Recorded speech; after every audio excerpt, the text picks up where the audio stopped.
Hello, everyone. I do believe we are live. We're good to go on yet another Saturday night talking about anime. Today we're talking about the original Ghost in the Shell movie, which the three of us watched this week. And we're looking forward to digging into that. We will be talking about the original Ghost in the Shell 1995 movie, not 2.0, which is sort of a CGI redux of that. Not Innocence, not the TV series, although I'm sure we'll be touching on all of that. This is Mamoru Oshii's film, not his first film, by a long shot, but one of the ones that certainly made a big splash internationally, as well as in Japan as well. So I think there's a lot to talk about here, certainly. What are your all sort of history with Ghost in the Shell? Oh, I go way back with this. This is actually one of my favorite franchises, even though it's kind of all over the place. The only reason why I got into it was because of Dominion Tank Police. So Okay. Of course, Yep. saw the Dominion Tank Police before, which is another Shroud's of efforts, manga and anime, and there are sort of correlating cameo kind of certain connections between Dominion Tank Police and Ghost in the Shell, but they're really superficial. But once I learned that Ghost in the Shell was done by this guy, I was just like, oh, okay, I'll check it out. I really like Dominion Tank Police. Dominion Tank Police has a special place in my heart. So I gave it a shot, and I was just like, oh my god, I love this, because I'm big into the cyberpunk genre. So, Blade Runner, William Gibson, I have George Allen Milfinger, one of the books up here, over here, actually, this guy. And, stuff like that. So it really appealed to me. Watched it and just grooved on it because it was just right up my alley. And over the years, watching the different iterations of it, because Innocence is kind of part of the original movie, and it's not really a sequel. It's just kind of in addition to the original movie. By the way, that is the cover 2.0, folks. So if you're looking for the original, it looks a little bit different than that. Yep. And then of course there's the manga behind me. The story behind that one is that I bought it from my library when they had a book sale. And the mistake I made, but Brent, you probably did make, was that I didn't pay attention to actually what was inside his father, because it was Ghost in the Shell. I wanted it, and I got home and I opened it up, and see the Japanese on there? Yeah, there's no English in that book. So I was like, it looks beautiful. But anyway, so it's just something I just love, and I have loved for many years. John, how about you? Vin. Yep, I know. Chimed in. I know. Good. Cool. Toonami. Yep. And like so many things, like initially seeing Bebop, I jumped in. I don't even know where, and then I kept seeing bits and pieces of it that I didn't understand that the major was cyborg, or that anybody was enhanced. I was trying to figure things out. I'm like, who's the dude with the little white eyes? I'm like, I don't know, what is this? So this is the first time that I've sat down and watched a thing that was entirely encased within itself. Otherwise, it's just been pieces everywhere. It made no sense to me. Yep, I hear that. So I like Blade Runner. I like the cyberpunk kind of thing. So it I enjoyed watching it. It was not like pulling teeth. So yeah, and I had a similar situation to Steve's. Big sci-fi fan growing up. Reading Neuromancer and Snow Crash and all the classics. And then hearing about Ghost in the Shell and watching it. Although my difference is I watched Ghost in the Shell. I did not like this movie when I first watched it. I thought it was absurdly pretentious and very poorly structured and so forth. And it's taken some time in reading a lot of articles about Ghost in the Shell to kind of come around and understand kind of where they were coming from, what the kind of intent was, if you will, and how some of the different pieces come together. So it's one of those, fair enough. Like, I kind of get it now, where it was all coming from. And it should be pointed out, like, I I think every single Ghost in the Shell production takes its own direction with Ghost in the Shell and finds its own different sort of take on the concept. Even the original manga doesn't really fit in with any of the other adaptations. It's all different. Not at all. No. The live action one doesn't really fit in with anything. Yeah. We pretend that doesn't exist. Oh no! We pretend okay. Doesn't exist. We will argue this. We will do a thing. In fact, Hey, I would don't love. have a dog in this fight. You I guys would fight it out. love for all of us to watch the live action version and talk about it and contrast it. I think these are some very interesting things to talk about that. Anyway. All right, fair we enough. are here for the Fair enough. we're here for the 95 version. But yeah, so and it's one of the important things is the 95 version is a very heavily philosophical, very dark, very thoughtful movie. And it's one of the things that I really realized rewatching it this time is Oshii has this. Are you all familiar with the idea of the pointer scene in movies?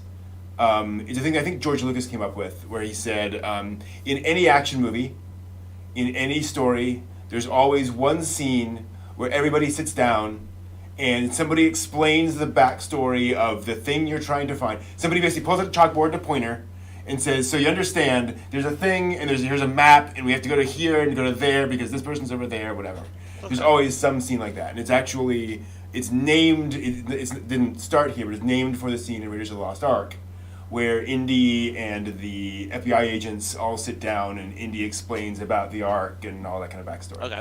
Yeah. And this is the thing both Lucas and Spielberg have talked about. They said, no matter how you structure your action movie, you will always have a pointer scene. You can try as hard as you can, but there seems to be some immutable law of the universe that eventually you'll have to have a scene where you kind of explain to the audience what's going on. Ghost in the Shell is like 50% pointer scenes. It's true. It's true. You know, it's true. And it's a thing that Oshii likes to do a lot is have characters just stop and quote Nietzsche. Exposition. And just do exposition and all this kind of stuff. And in fairness, lots of talking. And in fairness, one of the things I really like about the movie is that there's a lot of great stuff. Is that there are very few, as you know, Bob scenes in Ghost in the Shell. In the sense of, the Major walking up to Aramaki, her superior, and Aramaki saying, well, as you know, Major, we are a super secret organization that does X, Y, so it manages to get woven in pretty well in terms of the plot. But there's a lot of that, and there's a lot of this just kind of literally characters. I remember there's the scene on the boat where they're talking, and literally the Major just stares into the lens and just starts quoting philosophy at you. And it's like, okay, Oshii, I know what you're trying to do here. Like, I get it. Like maybe find a slightly subtler way of doing it. And she does it with her, completely unblinking giant eyes, where it's like, it feels a little uncomfortable. Yes. Well, the facial does look like an Oni. Oh, interesting. Yeah, the way that the eyes kind of go up like this, and her whole face kind of goes up, and it's very bland and it's very intense. Well, and that's one of the big themes of Ghost in the Shell. So it's worth mentioning. One of the very common things about Ghost in the Shell is that the humans in the movie are very inhuman. They're very plastic. They don't have much emotion. They don't react much. Which is obviously one of the themes. Your big themes is what makes a human human. What makes a human human. And I think it also gets to the fact that the character designs are very different. They're not traditional anime character designs. Right. And they do have that slightly disconcerting, slightly odd, much less like, Bato's eyes, all that stuff. Right. But it does feel very off-putting in a way that I think, again, is kind of intentional. Well, at least Bato, it's just little white discs. Mm-hmm. The Major, she just stares at you. Yeah, it doesn't. It's like there's no point in blinking. She doesn't blink. She doesn't stares at you. So it's kind of like, okay, I got kind of used to seeing the button eyes with Bato. Yeah, where it's like, okay, I understood that part, but it's like, hers, it's like she looks more real or flesh. Yeah. But, the whole scene where you see how she is fleshed. Yeah, let's talk about that scene, yeah. That obviously you don't need to blink, but it's just, it's like, that's an interesting choice on that. You could have her be like the replicants, in Blade Runner, and they look entirely like people, they blink like people, everything else. But no, very stylistic choice to have her stare entirely with no blinking. And that gets to sort of two things. One is that, and you do get that whole introductory sequence where they're very much telling you these are created people, they're original brains, but otherwise. And it should be pointed out, and it's one of the things that fortunately they do point out in the movie, is that, they've signed away their bodies to Section 9. So, this body has been designed specifically for the sort of counterterrorism stuff they're doing. It doesn't need to look pretty. It doesn't need to look whatever. It just needs to blend in reasonably. And what's interesting about that point is that is a point that is actually belabored in Arise, the Arise series. Yeah. Which is, people can't tell if it's a reboot or a prequel, whatever. But and in this movie, but in the other Ghost in the Shell stuff, it's really not. I think it's mentioned in the manga maybe once. But for the rest of the series and stuff like that, it's not mentioned at all. Yeah. And by the time 2045 comes around, that series, which they seem to be free of that contract. But it's they get more into an Arise than they do in this movie. But it sets up the concept of sure, you can quit, but all you're going to be is in a brain case because you don't have any of these things. Yeah. And that's when the discussion from her on the boat comes to, well, this is how I define who I am. This is my body, and this is how my perceptions, how I'm linked into the networks, how I'm able to do these things. This is all I know. So if you want to give up that, and you're comfortable with that, with giving up your weird eyes, which are basically your button eyes. Your button eyes.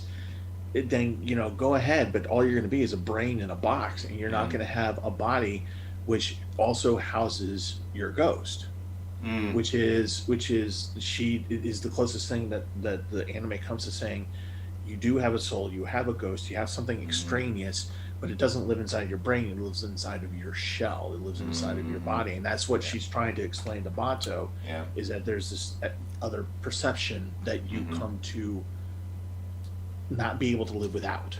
Yeah. Right. And in fairness, to the technical aspect, I believe in the manga they point out that by the time you have worked for Section 9 for a couple of years, you've saved up enough cash that when you do check out, you can buy three bodies if you want to. You're good. But still. Yeah. And it should be pointed out, by the way, when they use that word ghost, they are saying in the Japanese, gosto. It's not a traditional Japanese concept. It is a loan word indicating a foreign, weird idea that we don't quite have a handle on, which I really like. And I do like the fact that in this universe, there's this idea that we've discovered that there's this kind of ghost thing, and nobody really knows what it is. It's just there's this aspect out there that doesn't quite fit into all the science. And we can probably explain it eventually, but it's still kind of this unknown. Yeah, we don't they sit on the boat, and then this little girl's voice comes out of nowhere. And Bato is just like, "You did say that, right? You did say it," pointing to the major. Major's like, "What? No, that wasn't me." So there is that, and that's kind of where the genesis of the actual two seasons of SAC comes from, is that kind of moment where they start to learn that there are these ghost entities. Well, the puppet master is a ghost of a ghost. An artificial ghost. Yeah. Interesting concept. Is this like brain mapping, where you just sort of flash onto an electronic brain the synaptic functions of they try to do that. Yeah. Well, they tried to do that in the movie, and they can't find it. They can't pinpoint it down. And it's really weird in that one scene where the technicians in the red robes that kind of remind me for some reason of Star Wars, like Imperial Guards, yeah. And they're trying to do the map, and they say, okay, and you see the CGI thing coming in, and you see the brain, but then you discover that they're saying, yeah, but there's no brain in there. Yeah. You know, it's completely inorganic. Yeah. There's not an organic component to it. Yeah, and this is a world of it's a entirely, I guess, post-human world, whatever you call it, where you can take a mind, transfer it outside of a body into a completely digital representation. In fact, in the manga, and I think the series, and I think in Innocence as well, there's the whole ghost dubbing thing where they find people are doing that with like kids and so forth, and very creepy. Solid State Society. Yeah, that's what so then that again opens up interesting questions about if your brain is literally just ones and zeros, like what are you? Well, it's when the puppet master is talking about being a life form. It's like all I could think of was Data from Star Trek. It's like what constitutes, when they had the trial for Data, what constitutes life? Right. Is it self-awareness? Is it some biological element of it? Data was self-aware. Data wasn't in any part biological. Rational recall, all these things that you would say would be synonymous with being a biological, intelligent biological entity.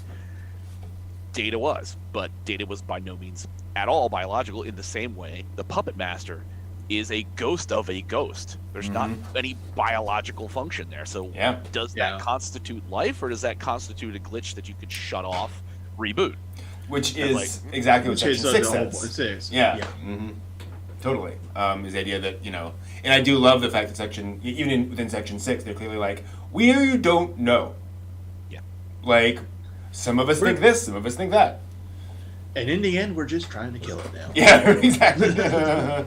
Bury the problem. And it should be pointed out, it's one of the reasons why I kind of bounced off Ghost in the Shell a little bit, is that this is a very complex plot by sort of action movie standards, and there's a lot of sort of political maneuvering going on. So if you're not paying attention, like I found rewatching it, I was getting lost again. And they did the thing, and then they're trying to get back at them. So it is easy to get lost in the sort of the complexity of who's screwing over who over the course of this story. Well, I think that was where Toonami, where I was in the deep end, where I was just like, because I can think of one episode where Aramaki is talking to the Major about something, and it could have been Section 6, I don't know. Yeah. But there was no action. Oh, it was literally just them talking in his office, and then they had to go somewhere, and she was going with him while he was getting a car. And the 10 minutes I watched, it's just talking. I'm like, I don't understand the politics going on here. That's Ghost in the Shell. Yeah, Ghost in the Shell is if you're looking for an action movie, Ghost in the Shell as a franchise, except for maybe the manga, is not. Right. It's not an action thing. It really is. In a way, it's kind of like Dune in that the action gets lost in the political and the exposition and the inner working. The thing that appealed to me about the Ghost in the Shell was the fact that we're talking about internal machinations. We're talking about people's thoughts and how it's interconnecting, and how the fact that in this world with computers, it's not just us. Like now and today, we're all on Zoom and YouTube and doing this, and that's how we're getting connected. In this world, it's literally chunk and you're connected. And there's so many different things. And the whole point about cyberpunk, by the way, is about the pitfalls of technology and things like that. So, that's what you get out of this. Now, so you're not getting action out of this. You're getting thought. You're getting philosophy. You're getting, intricacies of, like, one of the things, the Aramaki's superpower, if you want to call it that, in the franchise, is his ability to actually work within the government and get what he wants. There's Protect Section 9.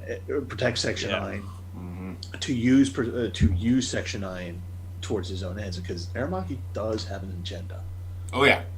Yeah, he definitely has an agenda, and he, in a very real sense, he himself is a puppet master, but organically. So I mean, he's just. But you have to follow that. Yeah. So you have those expositions like on the boat, or when they're in the elevator and they're talking, and then as you're saying, pointing out, here's the pointer. Here's what you need to understand, you the audience, and then we're going to move forward. So you get these long exposition scenes, and then you get into one of the reasons why I love Togusa so much in this franchise is that he's the action guy.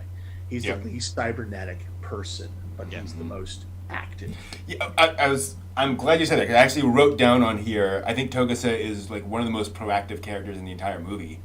Because he's constantly just following up on things. I love the scene with him in the garage, where he's like, this doesn't quite add up, and just following up things.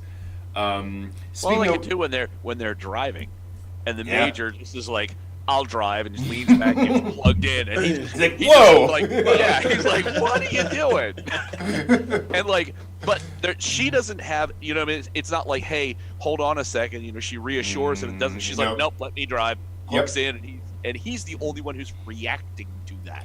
And it's one of the really clever things about the movie is how much they sort of communicate about Section 9 throughout the course of the movie to give you this kind of idea of what this group is. I mean, you have this clearly very high level, the opening scene, very high level, asylum seeking thing, and the major just blows a guy's head off and disappears. Like, obviously you are operating at a very high level. There's also stuff like near the end when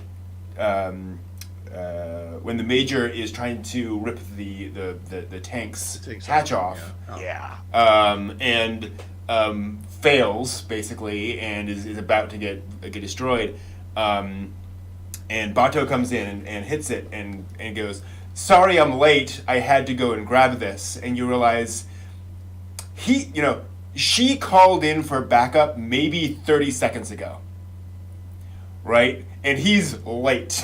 That's right. That's the sort of pacing at which Section 9 operates. It's like, jeez. Well, you figure for all those that are cybernetically enhanced, I mean, I'm assuming somewhere in there it's not said, but she can track and trace everything on a map, as she says. She being way she is, she's wired into everything, instantaneous access. Obviously, Bato is wired in as well, so I'm sure he could see. Understand with his threat assessment, and he's like calculated his ETA and to get the equipment that he needs, because he didn't just show up and go 9mm. That's not working. No, he brings a freaking land cannon. So he obviously is wired into what's going on at the major. Totally. I think just that process of trying to open the hatch, where all of this, of just everything's coming apart. All the muscles, Wow. Like that's a level of detail amazing. Of animation that is. Well, I wish it wasn't. I wish you could show that more, but because you're showing breasts. Or more to the point. Well, the first part where we get to see the major, the guy she splats, you get to see his spinal cord and a little bit of his ribs in that split second where it's just like, wow, that's a little bit more gross anatomy than I was expecting. I did an AMV once, and I had that scene in there towards the beginning of it, and I think it was on a guitar riff, and as people who don't know the movie, they're watching this, and they're like, oh, okay, what's this? Oh my god, his head blew up. Like the whole reaction of the audience was just like, oh. And you're using Metallica's Master of Puppets as the music, right? No. And let's mention that because I love looking at the opening moments of a movie or TV series to see what they're establishing. You have talkie. Okay, that tells us something. But also, nude woman, guy's head explodes. This is not shonen. No. You're very clearly being told what kind of movie you're in for. I wonder if Goblin Slayer took a lesson from this as to how to just punch your audience in the eyeballs and then roll it forward, people. Yeah, perhaps the wrong lesson because On a side note, if you listen closely, now there is an English narration that's happening over the Japanese at this point at the beginning of the movie. Right. And if you're Dominion Tank Police, you recognize the name of the city, which is Newport. Oh, nice. Newport's a reference back to Dominion Tank Police. Just a sign of a little Easter. Oh yeah. I But thought it was because somebody was from Newport, Rhode Island. what's happening in Newport? They sucks you 9 estimator. But one of my favorite scenes in that part of in the beginning of the movie is as she's dropping down and the CGI effect, which is taken in just so lovingly done, where she disappears, where she's got the optical suit on. But she's optical camo. And one of the few moments in this movie where she shows some level of humanity, of flirtiness, of being, snarky, whatever. She does the veil with her hands. And Goodbye. See ya. Well, it's one of the things I liked in general about the movie, which they something that I think is portrayed more effectively in other versions of Ghost in the Shell that the movie just doesn't have time for, is the fact that the Major does have this snark to her. The first thing, and this is something that is different in the Japanese versus the English version just because of Manga Entertainment, British company, they didn't want to, do things. But like when the Major signs off for the first time, or no, she has kind of a glitch, and Bato asks what's going on, and she goes, "Must be my time of the month," and switches off. No, it's in this version. It's in Japanese, but it's not in the English dub. Oh, not in the English dub. Okay. I was gonna say I don't remember that part either. Yeah, and partly that is a joke because she can't do that, right? Like she literally can't have that. But also it's just she's obviously tweaking Bato's nose with that statement. Yeah. And so there is that kind of collegial joking between them. In section in general. One of the things I did notice when the Major was jumping onto things is it's never addressed, but the sheer fact that this is not like 120, 130 pound buff woman. No. This is like a 500-pound killer machine. Well, so she lands at one point and it's like boom, and then she gets up. It's like, and again, remember they mentioned that because he's like. And they mentioned that, and also when Togusa's talking about the guys, he goes, on the elevator, they're 1,000 pounds. There's 2-3 of them, and it's like, wait, like 500 pounds is a potential one-person differential. Like clearly, there's this thing's heavy. Well, did Bato say that when they were scuba diving? Don't you ever worry about sinking to the bottom? Yeah. Didn't really think too much about the super heavy weight, and that you still do need oxygen for the brain. I'm like, wow, awesome. Yeah. And so speaking of it, let's talk a little bit about Bato and the Major. Again, one of the kind of fun things about the movie going on is how I think there's 3-4 times in the movie where Bato puts his coat around Major Kusanagi, and she's standing there, completely unfazed by this. And he's like, no, we're gonna copy you. Yeah. And it's just that little bit of Bato's, relationship with the Major. Clearly he cares. Clearly there's a little bit more going on. They were on a boat together, so you could easily ship them. Well, and it's one of the things about that relationship, which again I think it kind of goes on, is again they're coworkers. Like it would be really awkward for that to go anywhere, and I think they mentioned that at some point in Cinema and Complex, where they're like, let's just not complicate this by going in that direction. Like clearly we like each other, but let's just not. So they depend on one another for their lives. So it wouldn't necessarily be a bad extension, but and also that's not where this is heading. And also, in fairness, in the manga, like the Major Kusanagi has multiple lovers. Like she gets around. So out there in chat land, just to let you guys know, the differences. That's one of the big differences between the manga, the series, and the movies. In the movies, the Major is specifically, and Oshii does this on purpose, makes her cold, her humanity cold. In the manga here, oh no, she's all over the map, literally. And there's actually one scene in the manga that is actually in the first season of Zack when she in the series, she's in the kind of the hotel room, and these two women come Yep. in, and she unjacks, and she says, "Sorry, I have to go to work," and they're just like, and the two girls are like, "Oh," and then in the manga they actually show. Oh, it goes a little further. What, Than that's that. it. Well, Yeah. it depends on which version of the manga you have, because I actually have the original release of this in the U.S., where they went to Shiro and said, "I'm sorry, we can't be that explicit with manga in America, so would you mind cutting that out?" So there's one page missing from this manga, and I'll see if I can show it here. Oh. Find it. Not in here. I've got. Yeah. this Oh page. yeah. It's a big And difference. it's a full color. There it is. Yeah. And so I think, yeah. So it is literally. I can show a little. I mean, it's a very. This is Major Kusanagi sort of diving down, jumping in to be with them, and then they're just kind of. Then she just wakes up basically. Right. In bed with him. And there's an entire Oh, yeah. page there that is in this one, which I cannot show you. Yeah. No. No. I would get in trouble. If I Shiro's did. an adult. Rightfully so. Yeah. But she is much more sexualized in the manga, and in the series, you learn that she is a sexual person, but not not like this. And in the movie, there's a point to it in the movie, like like in the very beginning of the construction scene when her body's being constructed. Right. There's a reason why you don't see anything.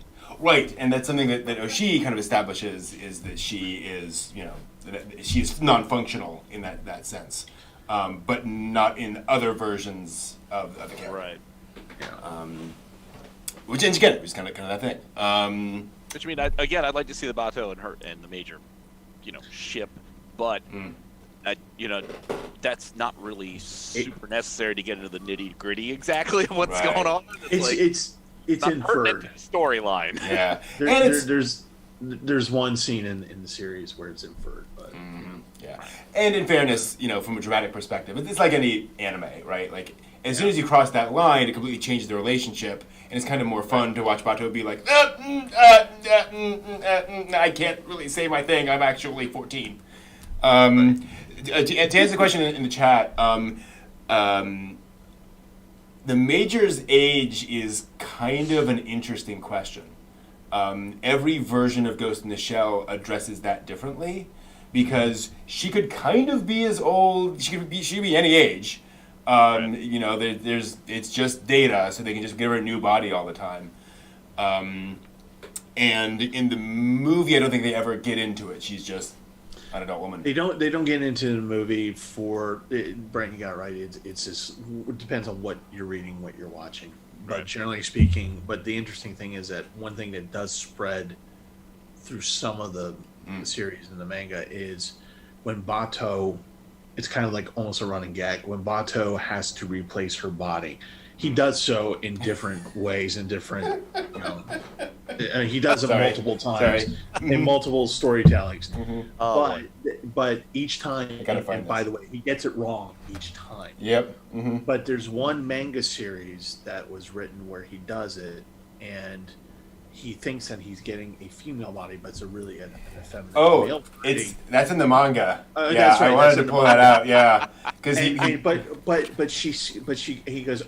he's basically saying, I'm sorry, but she goes, it's okay. Let's try this out for a while.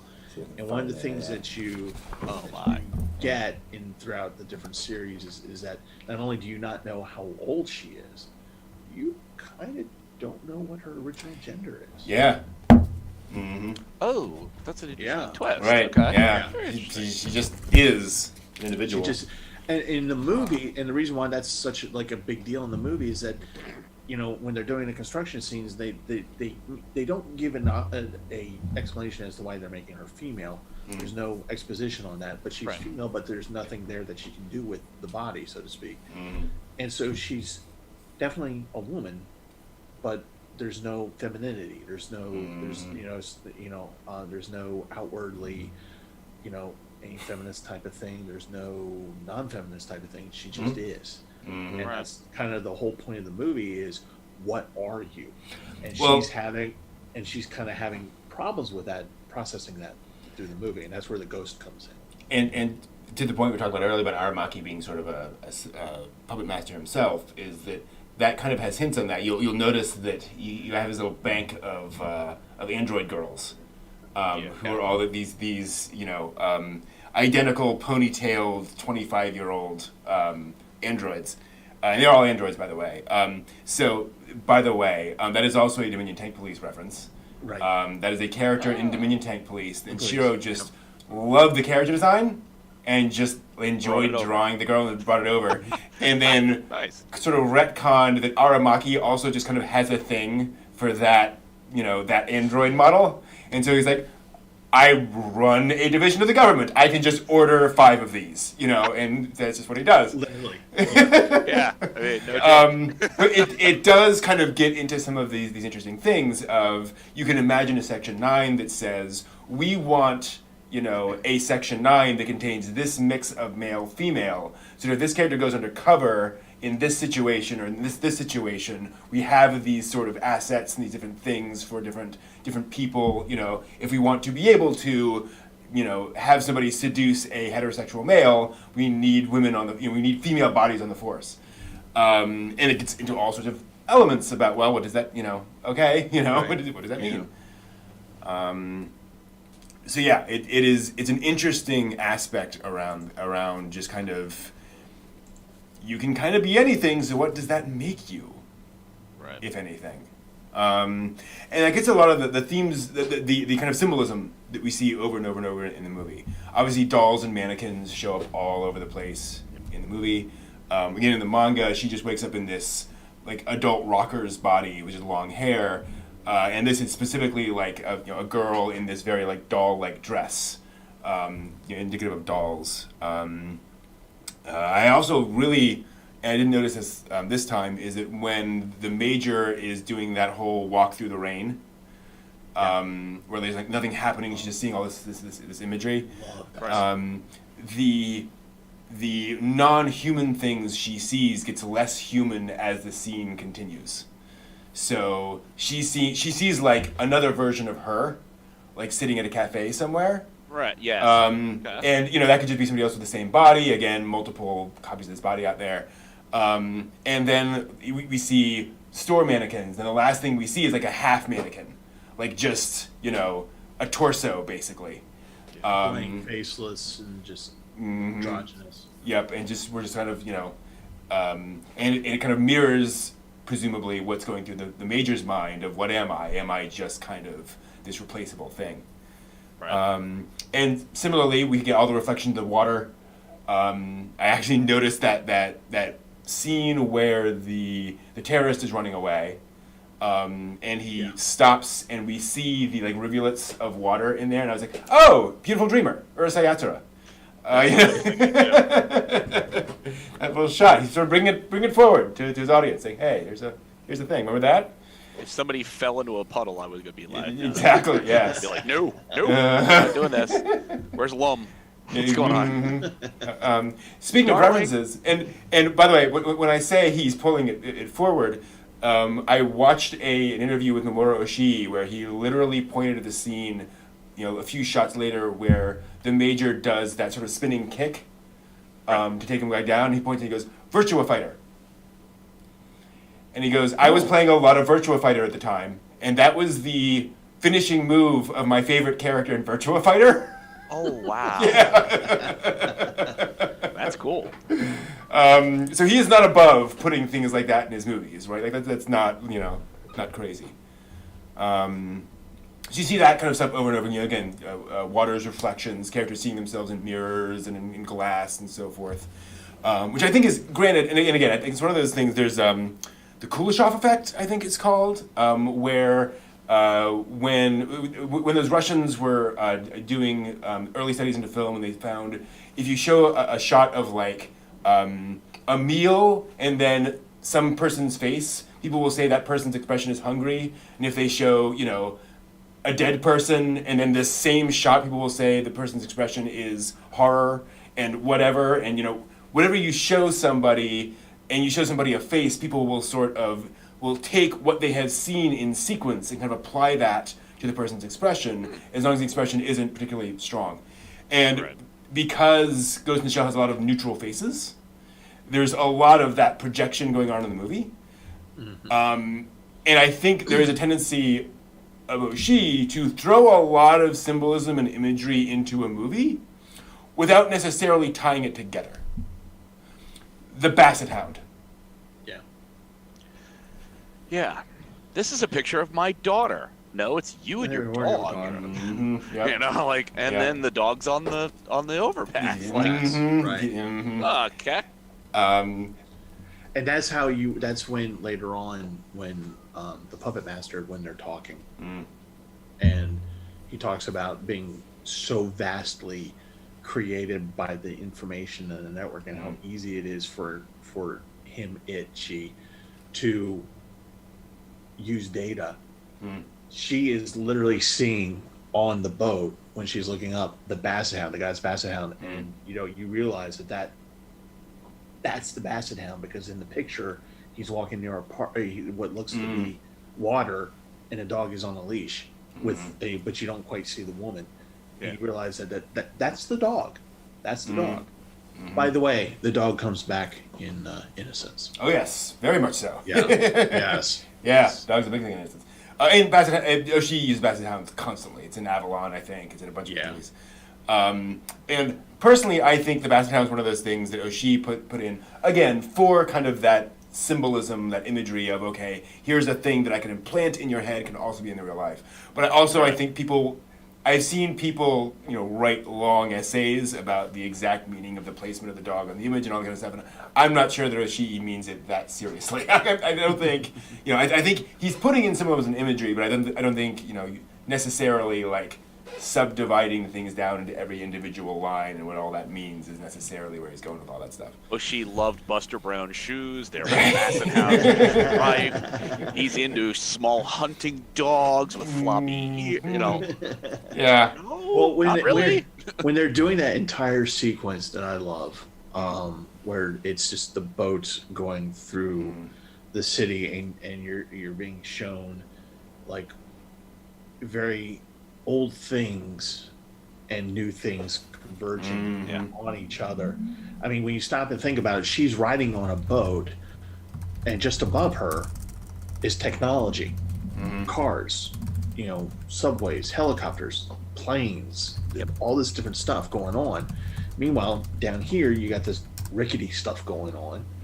You got piers, you've got polluted water, you got these boats that are acting as cabs, moving around slowly, so you just kind of feel like, well, it's with a connected electrical wire above there. Like, wow, good choice. Electricity and water. Yeah, nice. and been around a while. And everything's kind of compacted, but then there's this, and as the rain goes, you just kind of see her just observing again everything around her. One of the scenes that strikes me is the kids with the yellow umbrellas. The scene is just very static, or very, very not interesting, and then suddenly you see these kids running across. There's nothing to it. There's no meaning behind it. It's just that's what's happening, and you're just caught in this moment of being in what appears to be. I think they said it is, but it isn't Hong Kong. But right, yeah, it is, but it isn't.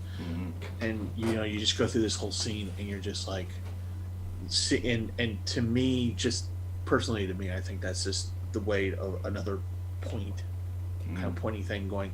This is what the world looks like. Yeah. Simply, this is what the world looks like. Well, it's your little slice of life to get your background established.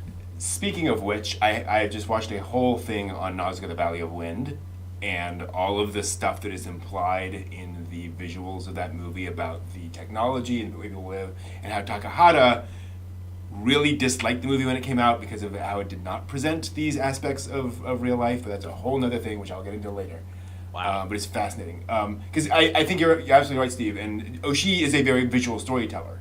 He likes presenting moments and giving you visuals to sink you into the world, not necessarily because those moments are there to reveal an important plot element or an important symbol or an important concept of a character, it's to invest you further into what's going on. It's one of the powers of the movie. It's funny that Ghost in the Shell was so popular, especially in the West, and introduced so many folks in the West to anime, because it's a very non-anime movie. Like, there's some very anime aspects to it, jumping. Every anime character can jump 30 feet from a standstill. That's just established. Yeah. So we have those things, but then we also have these, again, very non-expressive characters. One thing I really noticed this time around, and really appreciated, is how characters stand and sit and walk in Ghost in the Shell. Mm-hmm. Like, when the characters of Section 9 are sitting around, they're, doing this. They're doing this. It's very natural co-workers sitting around watching something. It's not, anime characters sitting there doing the power pose while they're watching something or whatever. Right. Or that weird CGI thing where the arms can't seem to stop. Yeah, exactly. It's just kinetic motion to help you feel relaxed. Yeah, exactly. And it also gets to the point that Ghost in the Shell was made on a very compressed sort of time scale and budget, but you can tell how much thought went into thinking about, okay, how do these characters interact? How do they see each other? What does all that mean? And getting back to your earlier point, I mean, one of the interesting things about this world is, for being this near future cyberpunk thing, it is very relatable. When they went to do the TV series, there's a great quote from the director where he said, somebody came up to him early on in the writing process and said, so if somebody has matches in the world of Ghost in the Shell, would there be like a little circuit board in the match that would like tell you something about it? And because everything's like cyber and future, right? And the director looked at him and went, no, it's just a match. You just light it and it just goes off. Yeah. So they came up with this rule in their writer's room that never make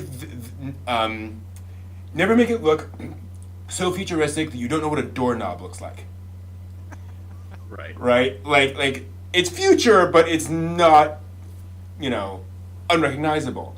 And it's and you have that interesting sort of contrast between wooden boats, and right. jacked in.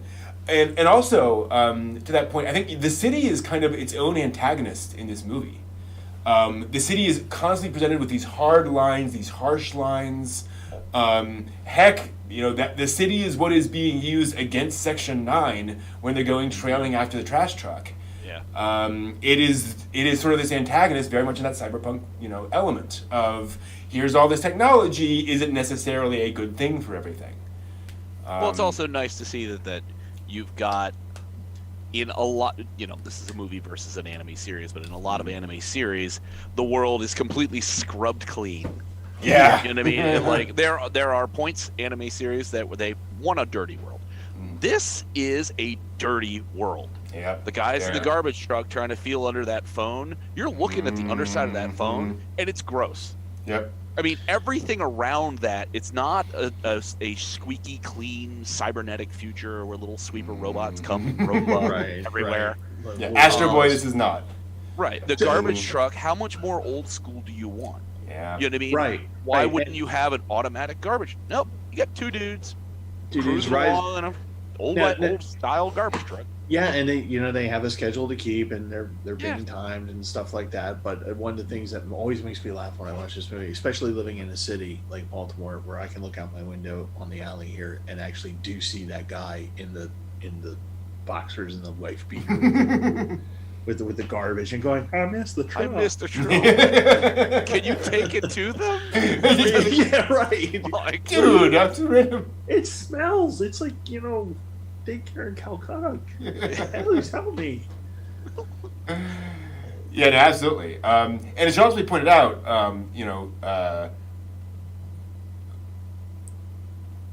garbage collection has traditionally been a kind of unmentionable profession in Japan. It was one of those things you didn't talk about. It was kind of taboo to kind of reference those sorts of things, like leather workers traditionally and so forth. And so even presenting that in Ghost in the Shell is kind of shocking. Just that you have garbage collection as a thing on the screen. Name an anime series that you've seen that's shown garbage collection. It's kind of not really a thing. You've seen people fall into garbage. Definitely. You've seen people root through garbage. Chobits, for example, with Chi pulling her out of a trash pile and how horrible that was. But yeah, I mean, you don't see garbage workers. You don't see like sewer workers. In Clannad, we were lucky to see somebody who was a blue collar electric line worker. Right. I mean, because you don't see that too often. That's not very common. Well, that was a very, to me, that was a very pointed way to move the obviously the plot along, was that the puppet master was looking at like, how can I do this under the radar? Remember, he's using an old, they said HA23 whatever, so some type of old style computer, and he's looking for the least noticeable way to go about things. So what's the least noticeable thing that you're going to do? You're going to go with the garbage guys because nobody's really looking at them. Yeah. And the only way, and it's kind of interesting when they're finally figured out that it's the garbage guy, they're like, the only way they could figure it out was because the guy in the wife beater came out. Yeah. No technology at all on that. They just came out and just said, "Oh yeah, I missed the guy who was just here," and they're just like, and that's how they pieced it together. Yep. And they went. And again, you know, gotta love Oshii's little cinematography up there, where the guy's going, you know, yeah, trash guys came there. Cut to peeling tires, cars turning around, flying. You know, conversation's over. Moving on. No, thank you. It wasn't even a thank you. How rude. Come on. But yeah, again, very cinematic. Very action filmy. One of the few action things, which the gun designs in this movie are just insane. On how well they're based on real life. And there's a Mrs. Fields logo in this movie. I saw this this time when they're going through like the sort of Kowloon area. One of the signs is it is, and not just like the words Mrs. Fields. It is the Mrs. Fields Cookies logo. It's like, wow, dang. And they purposely misspell it, but FEIL or something like that. But yeah, it's kind of weird. They could have just done the Steins Gate and asked for, sponsorship money. Yeah, I know. Come on. Wouldn't be surprised. Well, they had all that Dr. manga entertainment Pepper. money, you know. Yeah, oh yeah. Which rolling in it. Which worth bringing out. One of the interesting things about the movie, sort of from a production perspective, is that Manga Entertainment, the American licensor, was one of the financiers of this movie. Like, it's in the opening credits. Manga Entertainment, which is one of the reasons why they're the only ones who license it, because like, we made it. This was at a time when there was significant money flowing across from North America to Japan to pay for this stuff. And you see that, I think, too, in, I do think there is a little bit, I'd love to sort of dive in. Oshii I believe he said that he never explicitly made this, like, for Americans consciously. Where he wasn't like, oh, this is going to be shown in America, so we've got to make sure it's, it appeals. But, like, you see those opening helicopters in the opening shot, and the city, and you can't help but think of Blade Runner, right? And there are certain elements where, again, I don't think it's conscious, but I do wonder if there are certain things that can kind of make it a little more easy to recognize for the American audience. Well, there was pushback on the way that Oshii made the movie. Oh, was there? There was, there was pushback. They when as production was going on, they wanted more action. Because that's how they wanted to sell the movie. They wanted to sell the movie as an action movie, but in my way of thinking, that it was, then you should never have hired Oshii. Yeah, exactly. Did you see Angel's Egg? Get that? Just saying. You're not gonna get that. Yeah. But you got this. But you got this other thing. And speaking to the opening scenes in the helicopters and some of the scenes where it grows quiet before the actual action starts, and there's a lot of, you see a little Pat labor in there with the multi-level schematics, CGIs that you see from the first Pat labor movie. But you also see, as you're saying, the Blade Runner stuff, the kind of when he's going through the city and all the lights. There's one particular scene where it's just black and white, or I'm sorry, it's black and green, and the helicopter is countered. Mm-hmm. And Yeah. and it's just going around, Sort and of that's really all you CGI, see. building. Yeah, CGI Yeah. of the building, but that's all you really see, and Mhm. and that's the moment where the memory kicks in of Blade Runner, and I keep expecting to hear the woman from Blade Runner going, "Oh, dang it," saying her, Yeah. saying her thing as the helicopter's going through. But it's very quiet. Like Ishikawa, who has barely a role in this movie, is there, and he's kind of gives a little bit of exposition of what's going on. And you don't never see Saito, but he is mentioned. True. And in there, but it's very quiet. Even when they're setting up the sniper's nest, they set up the Yep. barriers. Everything's rainy but quiet, and then everything happens. Yep. Yeah. I think you're absolutely right. Oshii is not really an action director. He can do action extremely well, but he doesn't really make action movies. Right. Absolutely. He's no Michael Bay, that's for sure. This is very true. Although, let's talk Sorry, about that. Steve. Yeah. You almost got a spit take there. Let's talk about that final sequence, which is widely considered to be one of the great action movie sequences of all time, of the Major versus the tank, and how wonderfully they set that up. Because you have all this silence, you have all this stuff. You see the Major breaking in, and the Major knows it's not just a car, right? She knows there's more going on than just the car. Yeah. And then she sees the tank, and there's that wonderful, great, okay, what now? And I do like the fact that you do have this sort of time when she's waiting, and you realize she's not just sitting there, she's thinking through options. And she's going through all these different things she could possibly do. And I noticed this time around, I don't know if I did it the last time, because I remember watching this sequence and seeing her, because Bato says, you have nothing that can dent this. Yeah. And yet she's still hopping around corners, firing guns at it, and then running away. And then, she finally jumps up on the, again, anime jump, up onto that platform, and she goes, finally the ammunition has run out. And you realize, Oops. she's faster than a tank. Yeah. Right? She can outrun a tank, because tanks aren't designed to, track a person. So Yeah. she is distracting it, getting it to just churn through all of its bullets, so that then she can, anime jump, and get onto it. And it's one of those, thank you, Oshii, for not telling us that, and giving us this lovely action sequence all the way through, where you have this thing of trading gunfire in a way that feels tense, despite the fact that it's not person versus person. Right. Yeah, the whole when she's. By the way, folks, if you happen to hear voices coming in through the feed, no, it's not a ghost in the shell. It's true love happening in the alleyway. Oh, behind good. Me. Mm. So I'm expecting a gunshot here pretty soon. Okay. Oh, Wow. Mm. No, just a bunch of people yelling in the alley. It's the city life. Happy New Year. Happy New Year.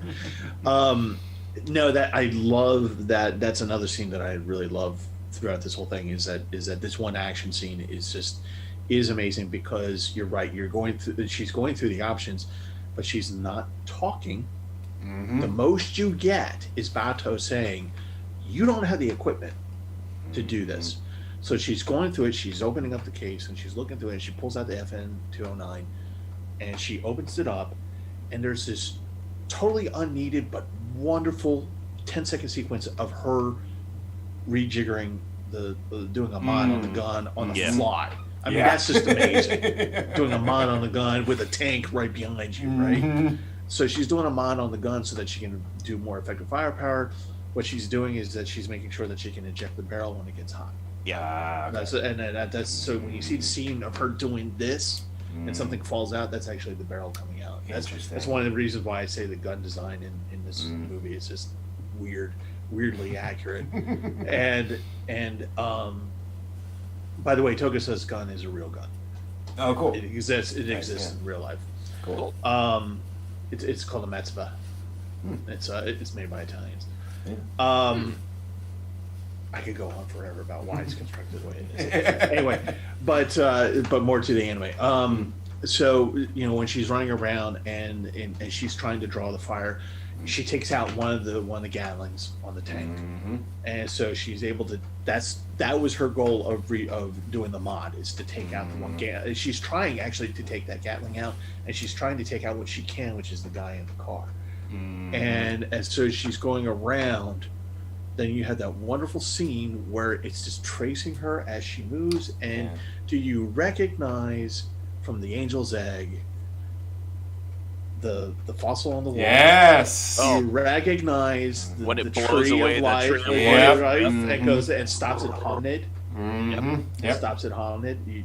And so that's the Great Hiroshi moment. Also, I thought the fossils. I'm like, wait a minute here. I also like the fact that where does it end up? By the sea, the primordial soup from which life arises. Like very, he's thinking this through.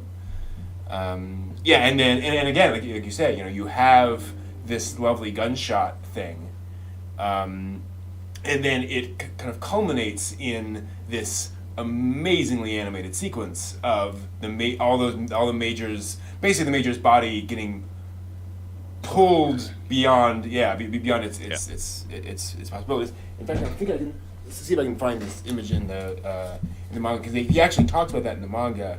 One of the downsides of cyborgization, I don't think it's here, because he has a whole bunch of notes. No, I think it's a separate thing about cyborgization and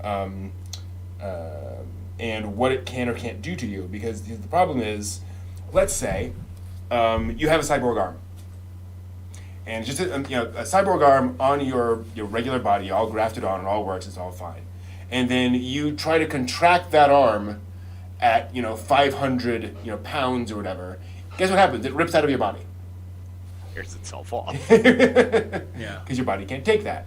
And so it's one of the reasons in Ghost in the Shell you don't see a lot of half cyborgs, especially in major situations, because it just doesn't really work.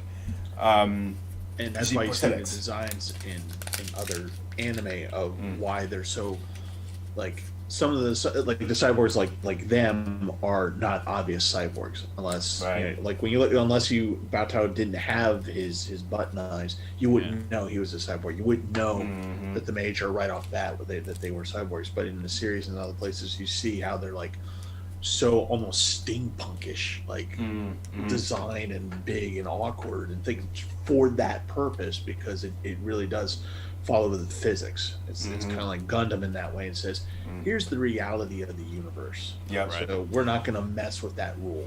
And it's what makes that sequence, I think, so powerful, is that you realize she is pushing every system in her body past the limit. If she can do all that stuff and all of it is breaking apart, that this is a really powerful tank, and B, like, she's desperate. And that's great drama, is pushing your character past their limits, where she's doing what she does. And it should be pointed out, she fails. Right. And there's a great scene where you realize, cyborgs can die because the arm comes down and starts putting stress on the head, like her visor just pops off, Yep. And then Batou comes to save the day with his quick, let me just get this can opener. Lamb. It's really cool seeing how all these things come together. I also do appreciate just kind of the pacing of that final sequence, where again it does get very slow and very kind of, I won't say dull, but dull. Methodical. It's a quick transition from going, and then Batou like hooks him up, and you're like, exactly, yes. And then a bunch of talking. The talkie again. But again, I do appreciate that Oshii knows what he's doing, and so he adds extra drama of the snipers coming in, and that lovely moment of where they're coming in, and I again, little snark, where the Major's like, why should I merge with you? What do I get out of the deal? And he goes, I don't think you appreciate quite everything I can do. Whereupon all the snipers get shut down, you know, and the puppet master's like, I know, and no, you are not doing that. Done. And you realize, oh yeah, like that's handy. Like good job. Well done. You know. I'm a universal remote control. Yeah, pretty much. Yeah. They're all done. I will say, one of the probably the one other big thing I want to mention is, and this is not a big complaint, but I do think that speaking of the puppet master and you know being born in this vast sea of information, there is a slightly quaint awe of the internet in Ghost in the Shell. You know, everyone speaks of the net as this vast sea of possibility that is the next stage of human evolution, and that, you know, we're going to just create all sorts of amazing things in the internet. It's like, yeah, it hasn't quite turned out that way. I mean, we're only 8 years away from 2020. It's true. So, yes, we have. So it could happen. But did Oshii not happen. walk clean? I mean, that's the thing. You know what I mean? It's not a super groovy connected future necessarily. No, it's like, you know, adult sites and megalomaniacs. It's kind of annoying. That's a disturbingly accurate. They're called influencers. Yeah, there we go. Egomaniacs. Wow. Called influencers. Wow. That's really depressing. Anyway, the puppet master's a Pepsi influencer. Yeah, exactly. Nice. Oh, when you see what Standalone Complex does with Laughing Man and all that. Anyway, but yeah, it's impressive that a movie made in the early '90s.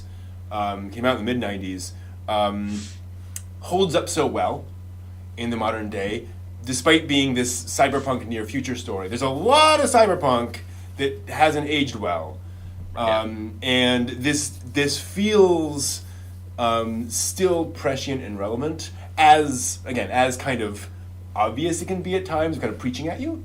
I think it does still feel like it is tackling topics that are still relevant and are still interesting in an entertaining visual way.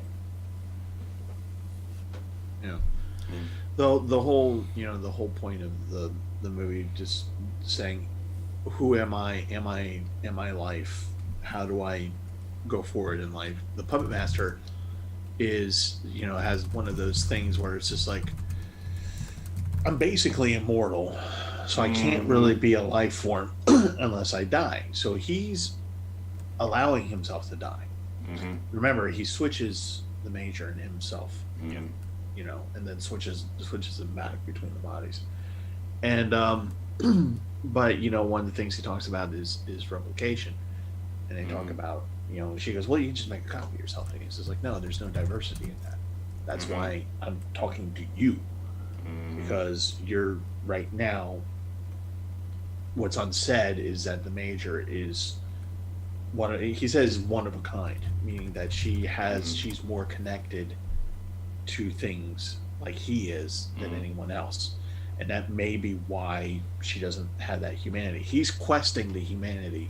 She doesn't know that she is human or needs it. That's one of the arguments that she was having in the elevator with Bato, saying, you know, what's the point, you know, kind of. And he's basically offering, you know, when they have the conversation, and she goes, okay, what do I get out of it?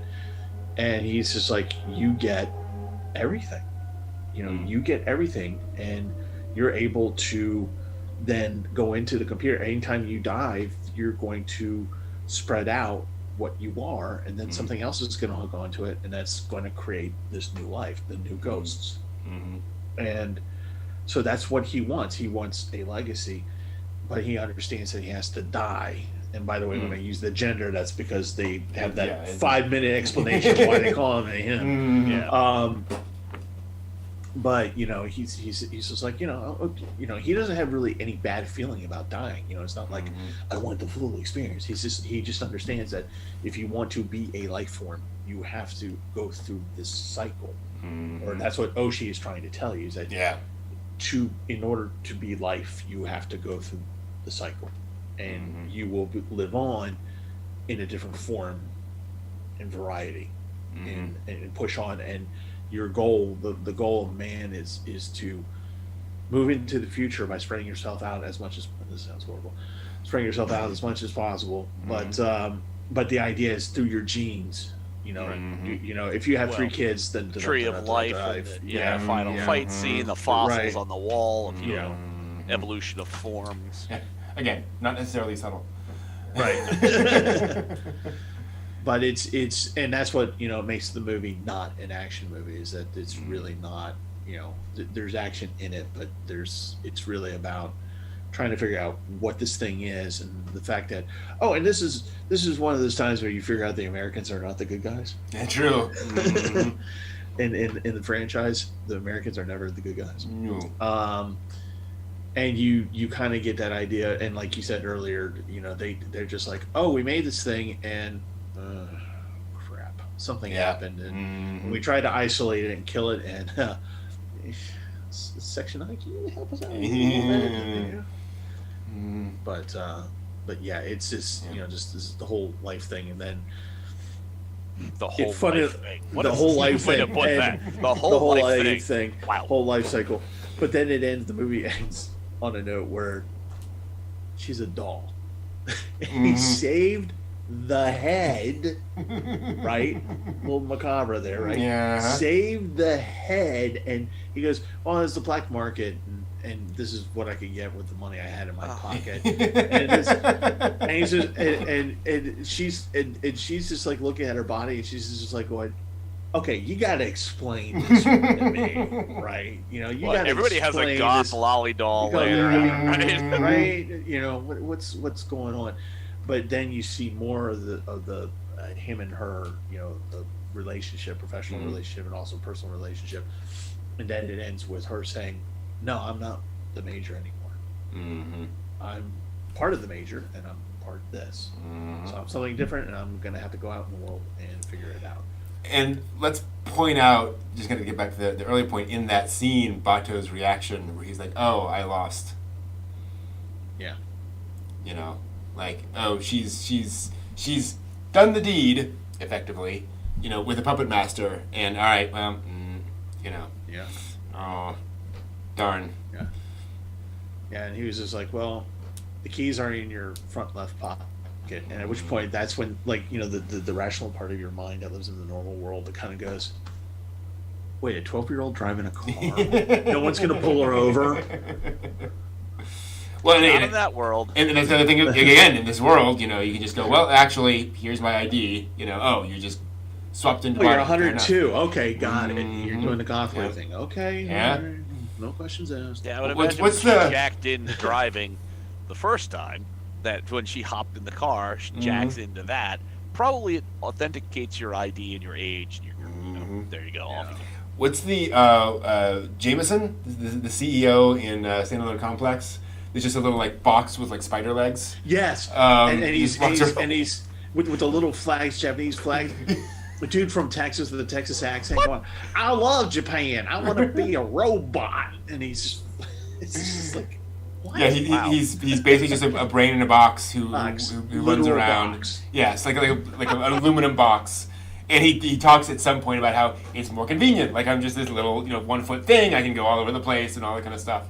And it's very much playing it. Actually, it turns out, just to go way off reservation, that is a reference to an extraordinarily early science fiction movie, short story. Like, we're talking Lensman era. Like, very early science fiction story. Oh, I thought you were gonna say they saved Hitler's brain. Yeah. It's about this. It's about wow. like the first human like goes off to the stars and goes through a wormhole, whatever, and like his ship is badly damaged, and so aliens find him and his body is completely deteriorated. So they just put his brain in a box and give him like tentacles and things. And he goes off on adventures as like a brain in a box doing things. And so that's like a callback to this weird old science fiction story. That is the level of geekery you get in Ghost in the Shell, by the way. Wow. When folks make Ghost in the Shell, like they know they go crazy. Yeah. Well, there's an H.P. Lovecraft story that's that as well, where the fungi from Yuggoth are mining in like New Hampshire, and people who find their operation, they will either kill them off, or they will remove their brains and place them in cylinders and then take them back to their planet. Wow. And there's a point where the protagonist, discovers what's going on, and somebody's talking to him in this darkened room, and he thinks he sees him sitting in a chair, but then it's revealed it's the cylinder with this odd, like, mechanical setup that allows it to hear and see and speak. And it's just like, Yeah. but they needed to remove the brain because the body could not survive the interstellar travel. Gotcha. So that's pre-1937 H.P. Lovecraft right there. There we go. Turns out they were thinking back then about a lot of things. But yeah, and again, it kind of gets back to the themes of the movie of okay, doesn't matter. Like, you need 2 arms, 2 legs. It's just, it's a body. Now, actually getting back to that scene you mentioned earlier, it is a little later, so I can delve into slightly more adult topics. So the scene that's removed in the scene that's removed from the manga, the major is, let's just say, very much enjoying herself. Whereupon Bato needs to talk to her, so he brain dives into her. Oh, in the middle of that, yeah, and he just goes, "Oh, jeez! Like, I don't even have that. Like, what does that feel like? Like, this doesn't make any sense." So, like, the panel of the manga is Vato going, "Oh no! I'm so sorry! I'm so sorry!" And so the major just brain hacks him and says, "Yeah, next time knock." Yeah, basically just dunk. Yeah. But one of the things they point out in the scene is that Bato doesn't have the mental circuitry to interpret the signals that he is getting from the major's body. Right. She has completely different, physical elements that are sending certain signals. His brain just can't interpret. So it's a very disorienting feeling. Besides just being like, ugh. And it's one of the things about this world is that you have these weird incompatibilities between things. Which gets back to something that I realized was mentioned from the Puppet Pastors. He's like, I sought you out, Major. And I realized, if you are looking for somebody to fuse with, it's not probably a good idea to choose just any person off the street. You want somebody with some basic compatibility. And so he's looking for somebody who is not just skilled, not just intelligent, but somebody who is kind of simpatico. And who also, again, similar body, similar physical, the manufacture. And I was like, oh, that's clever that they actually, tied that string together to say, you don't just do this randomly, in other words, isn't it convenient that the bad guy who wants to do this chooses our hero? No, they actually made that work.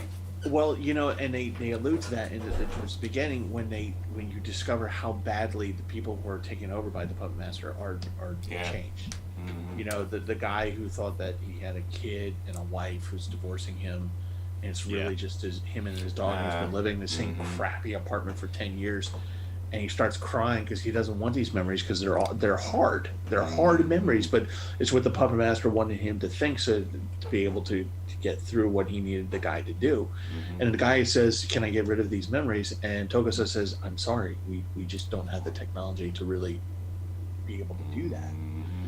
And then there's the scene where she, fights the gunman out in the middle of that water area, and Bato goes, "You're an idiot. You don't even know your name. Who's your mother? Where are you from? Where the stuff?" And you see the guy's eyes get a little bit wider as he understands. I can't answer this because he's right. I don't know. My mind is completely white. Yep. And so he, there might be some trial and error that the puppet was doing, because the ambassador that got hacked at the beginning of the movie. It's the same thing.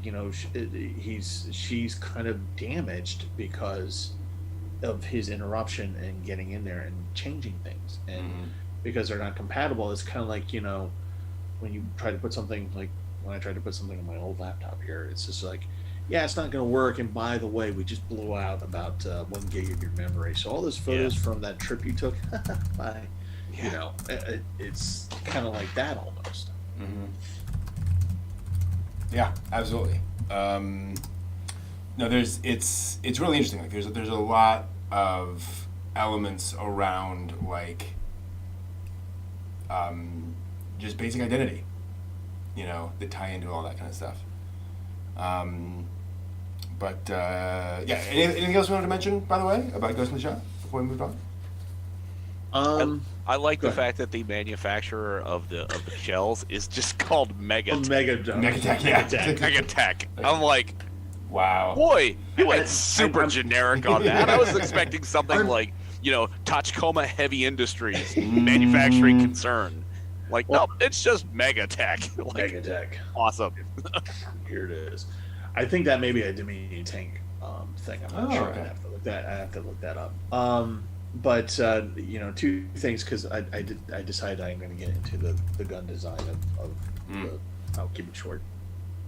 But the gun design, they actually really based it off of real handguns. So the handguns that you see Bato using is a real handgun.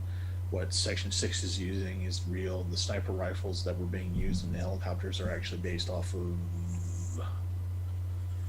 British. I'm forgetting what they are, but the FN that the Major uses is real.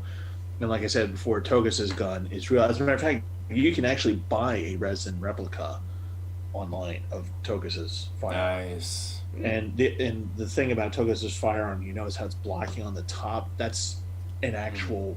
That's how it looks. That's how the Unica 2006 looks. The barrel is underneath, so like you know how so it fires from the bottom. Yeah. And the reason why it has the rail on top is that you notice that there's a scene where the Major goes, "Are you afraid that the semis are gonna jam on you?" Well, the Mativa was made specifically for that purpose. Was the fact that a revolver doesn't jam, but it has a double action, meaning that it takes multiple actions for it to fire, and each time you fire, the double action on the Matsuba is Mateva, is designed so that the double action only happens on the first pull of the trigger, and the rest of it works like a semi-auto, where the gas pushes the slide back and it reloads the chamber. It's pushing the hammer back on the revolver and it's forcing the rotating the cylinder down, so that's why Toga can go pop, pop, pop, pop, pop, pop, put on so many shots. The only unrealistic part of that is that when he does the aiming shot and he puts the tag onto the car, those guns you cannot. They are so hard to aim. They're notoriously hard to aim, and like you have to be like 20 feet away. Yeah, and for a highly skilled and highly trained. Well, yeah, and that's one of the things operative. Yeah, which is one of the things they establish in like the TV series. They don't establish in the movies. They don't have time. Is that Togase is like the best shot on the force, like far and away, like and granted, even there, like that's pushing it, right? But at least there's kind of something behind that, which is one of the cool things about the TV series, which not to make this about the TV series, one of the things I love about it is it does get into the fact that like Togasa is a highly skilled operative who holds his own on Section 9 despite having no enhancements besides the brain jack. And there are points in the TV series where they're like, why do we need all this stuff? Like, maybe we don't need complete cyborg bodies. Maybe that's okay. Just saying. And for those of you who are a fan of the series and such and love the Tachikomas, they are a meld from Dominion Tanks Police, Napoleon, the regular tanks in that series, and the tank that you see in Ghost in the Shell. Yep. So the Tachikomas are just all. It's another one more reason to watch Dominion Tank. It's just wonderful little anime. But the tanks are some of the designs in this movie are just freaking insane, and the fact that they were able to do it in such a short amount of time. Oh yeah, just no time at all. Like Oshii has said that the reason you haven't seen any like cut footage from Ghost in the Shell is because there wasn't any. Like we did not have time to make a longer cut and edit it down. This is all we made. Yeah. Anything else? Wonderful movie. Love it. Yeah.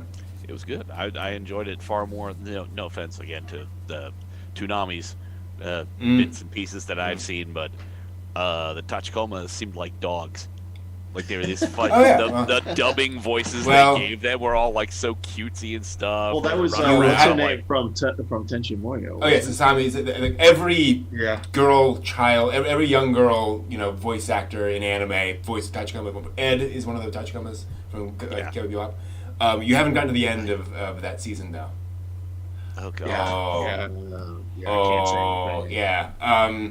And Bato has his favorite, even though they're all supposed to be the same. This is true. Yes. The whole thing with Bato at the end. Yeah. Which, by the way, includes a callback to the movie. They're in different continuities, but there is a reference to a thing Bato does in the movie where he kind of does again in the TV series. It's sort of fun. But he makes one of the Tachikomas into a lolly. How do you find a dress the right size for a small tank or a big tank? You do see one of the Tachikomas technically wearing clothes, though, don't you? I think. That's right. Yeah, interesting. Wow. Interesting. After one of those goes on a stroll, but it's a remarkable movie. And again, I want to say this. It's kind of like Evangelion and a lot of other things. We are not saying that you have to like this movie. We're not saying this has to be your favorite movie. Like I said, I bounced off it too. But it is a movie that rewards watching with sort of an open mind and with a look towards repeated visuals, repeated imagery. I think there's some interesting stuff to kind of pull out of it. Well, I mean, for not having really been into this series, like you guys are way deeper into understanding all the pieces, parts of it. I found it enjoyable. Mm-hmm. I mean, there wasn't anything. You know what I mean? It's not a slice of life. It's not a school comedy. Yeah. It's not one of those things that No, it's not. Definitely not. So, but it wasn't something that was so technically difficult and so specific to its source material that I'm just looking at it being like, you know what I mean? I could be entertained by it. I could understand it. I could grasp the concept behind it and enjoy it. Yeah, there we go. Yeah. And to that point, I think if you're going to get into Ghost in the Shell, I think this is a great place to start. It's like you said, it kind of introduces you to all the characters and elements and so forth. It's a specific element. It whets the appetite. It whets the appetite, absolutely. And I would say also, like the TV series kind of assumes you've watched the movie. It's enough of a touchstone. They're kind of like, okay, you know all this stuff. We don't have to explain it all. Right. And Fresh Ingredient in the chat room is absolutely right. When the Wachowskis went to make The Matrix, apparently they sat their staff down, showed them, particularly their cinematographers, and showed them this movie and said, we want The Matrix to look like this. Wow. Yeah. Dang. Yeah, Ghost in the Shell is a big influence on a lot of post-1995 stuff. Mm-hmm. Yeah. And by the way, folks, while I do encourage you to watch this, it's a wonderful movie. I as you can tell, immensely enjoy it. You don't need it to watch the series. True. You don't need it. It's helpful. Plot wise, Yeah, it's helpful to kind of have a little bit of a backstory, and also to know that the actual movie is not part of that universe. Yeah, different. But it helps to have a primer for who at least you're talking about. Versus coming in cold, being like, "Who's Button Eyes? Who's that chick? What's going on over here?" Yeah, there's an interesting point. I will have to go back and rewatch the original Ghost in the Shell standalone complex TV series because I actually do not know whether those opening episodes do kind of introduce the characters much. That's right. Not really. Somewhat. Because it's the whole... what they do is they go through the abilities. They don't go through the backstory. They just go through the abilities. Yeah.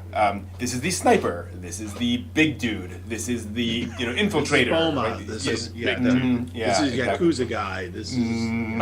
Yep. Okay. and then explores those, as the series goes on. Yeah, Ghost in the Shell, fascinating movie, really interesting, and definitely really, really interesting. Enjoyable. Thank you very much for having this as a suggestion. You're very welcome. We will be getting into other things, sort of interesting movie-wise later on. Cool. All right, let's take a quick break. We will come back and get into the news, and then we're going to do something special tonight. We're going to present some 2020 awards to some anime that sort of stood out to us over the course of the year. Just kind of notable anime of the year 2020, because there was actually a lot of anime this year. Famous or infamous? Famous or infamous? Yes. Oh, very infamous. So we'll be going to that. So we will be back with that in just a few minutes. See you then. All right. All right.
There we go, and welcome back, everyone.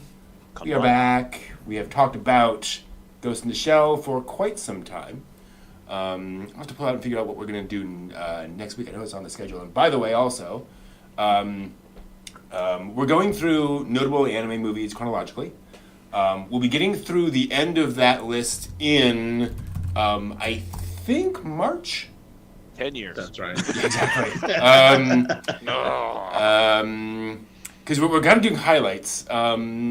Yes, so the last one in our list is Your Name, which we are tentatively scheduled to talk about on March 27th. Next week will be Tenchi Muyo in Love, the first Tenchi movie. And so we'll get introduced to the Tenchi universe, which is also my introduction to the Tenchi universe. So certainly works as that. Tenchi Muyo. Yeah. I have so much thoughts about Tenchi. But after that, we will also have to think about kind of what to do once we get through a chronological list. We may go back to like Ghibli films, Makoto Shinkai films, Takahata's films, Mamoru Hosoda's films, anthologies, historical stuff. So we have time to think about this. But just so everyone knows, we're kind of moving through this chronological list, and then eventually once we get through all those, we'll go to some other kind of organization. And we will still keep talking about movies. Words in order. There we go. Do you want to add into there like 3 episodes, OVAs, ONAs? Certainly could. Yeah, absolutely. It's funny because I was like, forever. Yeah, well, that's the thing is that I saw that we were scheduled to go through March. I was like, okay, well, let me just start thinking about what could possibly be, and I came up with a list of just like movies that would take us through the end of the year. Like just dozens of things. So we have, again, you think all of Makoto Shinkai's films. That's like half a dozen there. The rest of Takahata's films, Miyazaki's films. Legend of the Overfiend. Legend of the Overfiend. Oh, Definitely. I wonder when April 1st is. That's the 11th. Is that a Friday? Show? Yeah. That's the 2 a.m. show, I think. Okay. Mamoru Hosoda, Mamoru Oshii. More of Oshii's works. Masaki Yuasa. Much as we love Azoken, more of that. There are a bunch of anime anthology films. There are like 8 or 9 of those that we could go through. Of just various things I'll put together. I was thinking it'd be fun to do historical movies as well. So, Miss Hokusai, In This Corner of the World, Barefoot Again. But yeah, they're the wind also rises. The wind also rises. Yeah, absolutely. But about a historical moment, definitely. Yes. It would be, yeah, very much so. Like the Evangelion rebuild movies. Oh. You know? Oh. I mean, Do those exist. you really want me to go through the rage again at the end? Oh God! But that's the thing. Really But the see thing. the rage? These are the rebuild movies. The plot is different. We have new characters now. We have Mari Illustrious. We have all sorts of new stuff going on in these movies. So we got to find out. I really want to know how Anno is ending this now. How does middle-aged Anno end Evangelion? I'm fascinated. With more clapping Shinji. Hey, who knows? Well, and that's the thing. And so, for those who are unclear, I am very impressed by Evangelion TV, and the rebuild movies, for me, personally, don't kill me, fix all the problems I had with the TV series, of what I've seen of the rebuild movies, obviously. But a lot of the things that I found frustrating, like Anno is addressing in those films. I'm like, oh, okay, there is hope.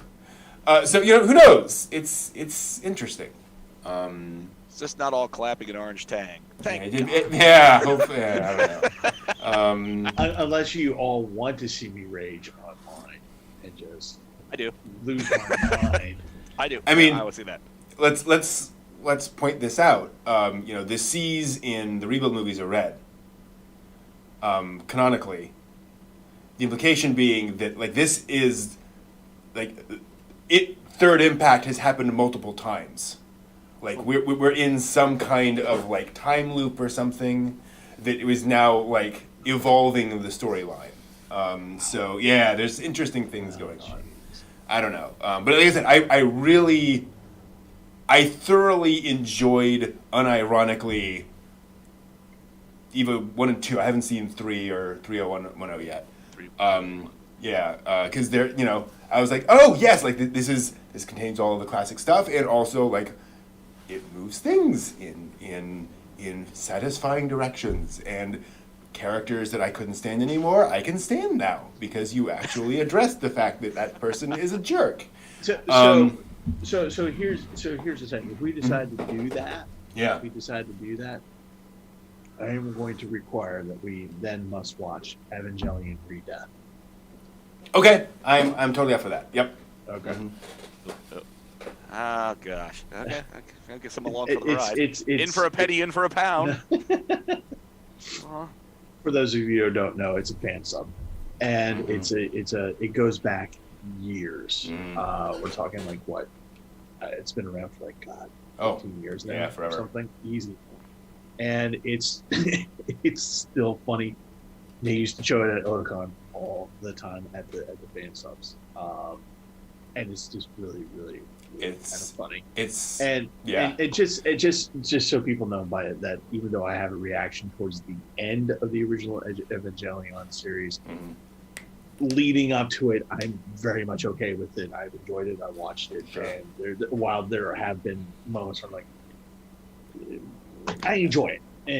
But it's the ending that always, when the first time I saw the ending, it was 2 a.m. Toonami, and I was raging so hard, and it probably did not help that I was probably 12 beers in, and just good time to watch Evangelion. Yeah, exactly. Right. Yes. And just and then the next morning hungover, lamenting and feeling sorry, and almost knocking on the door and apologizing. So sorry for the noise. I was raging against the light. Raging against the applause. And again, I'm on record as saying I appreciate the ending in the sense of pulling together disparate elements in a time crunch to try to make the best ending they could at the time. I understand like what they were going through and how they kind of had to make some fast decisions, so to speak. I don't necessarily like think that's the best possible ending to that show, right? Like it's agreed. Anyway, yeah. Yes, agreed. But yeah. And 3.0 1.0 is coming out this month. So we that wow.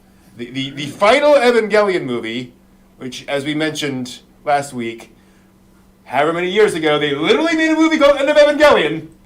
But we're back here, so who knows?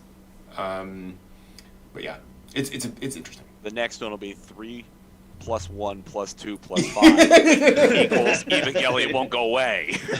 Oh, good. Thanks. Yeah. Don't ever kill the cash cow. Or No. the goose, either way. No. But yeah, so what you guys been watching other than Ghost in the Shell? I finally finished Kumu Kumu Kumu Bear this week. See, Guna's not quite as much a jerk as necessary. She's just kind of... Oh, she is. But in the final episode, and this isn't a spoiler, they address it. Like, at least okay, yeah, I see my behavior. Yeah. And I should probably do something about that. Although she still doesn't really say, maybe this is a spoiler. She doesn't really face any consequences for it. Like, it's more like, oh, by the way, okay, I'm sorry, moving on. Well, who's going to make the girl with the bear puppets pay? Bear Puppets of Doom. There's nobody in the world that could make her pay. But that's the thing. Like, I was hoping that, like, she would do something to, besides just walk somewhere to make amends or talk or do something or whatever. Yeah. And but I do also have to point out, if anyone watches Kuma Bear, episode 11 is a bit of a slog.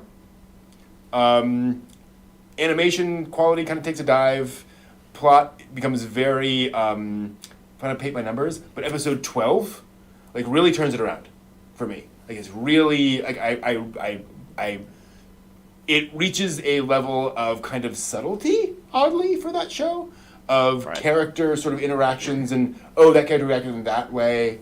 That I think it really comes together nicely for that series.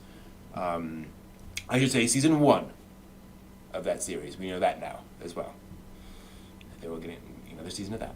So I have an android that's someday going to arrive Yeah, on a small yeah. packet from a boat somewhere. Nice. I should in the see- future. I wonder if I anyone's gave modeled in that after yet. we talked about that like 2 weeks ago. I was just like, I just don't, damn it. I am Purchase. now checking on Thingiverse to see if anybody has. Nope, there are no free models of Yuna yet. Sadly. See if But somebody is yet. yet. That is a yet. Operative Yeah. word. Yeah. I found several models of Genshin Impact characters that I might at some point download and print, which would be fun. Which I've been playing a little bit more of Genshin Impact this week, not too much, because it's just been up and down and everywhere week with the new year. Finished Sport Climbing Girls, finished Mahoka Koko no Retosai, the regular at Magic High Visit arc. Okay. Finished that out.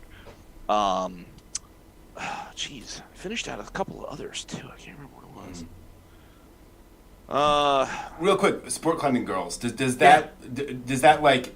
Does it go I don't wanna say anywhere? evolve? But yeah, is it like a bigger plot or anything? Or Because I liked the first episode, but I wasn't sure how it was gonna move. Well, it's what you guys had said in your watching it about they have the chance to lose, but it doesn't. It doesn't end.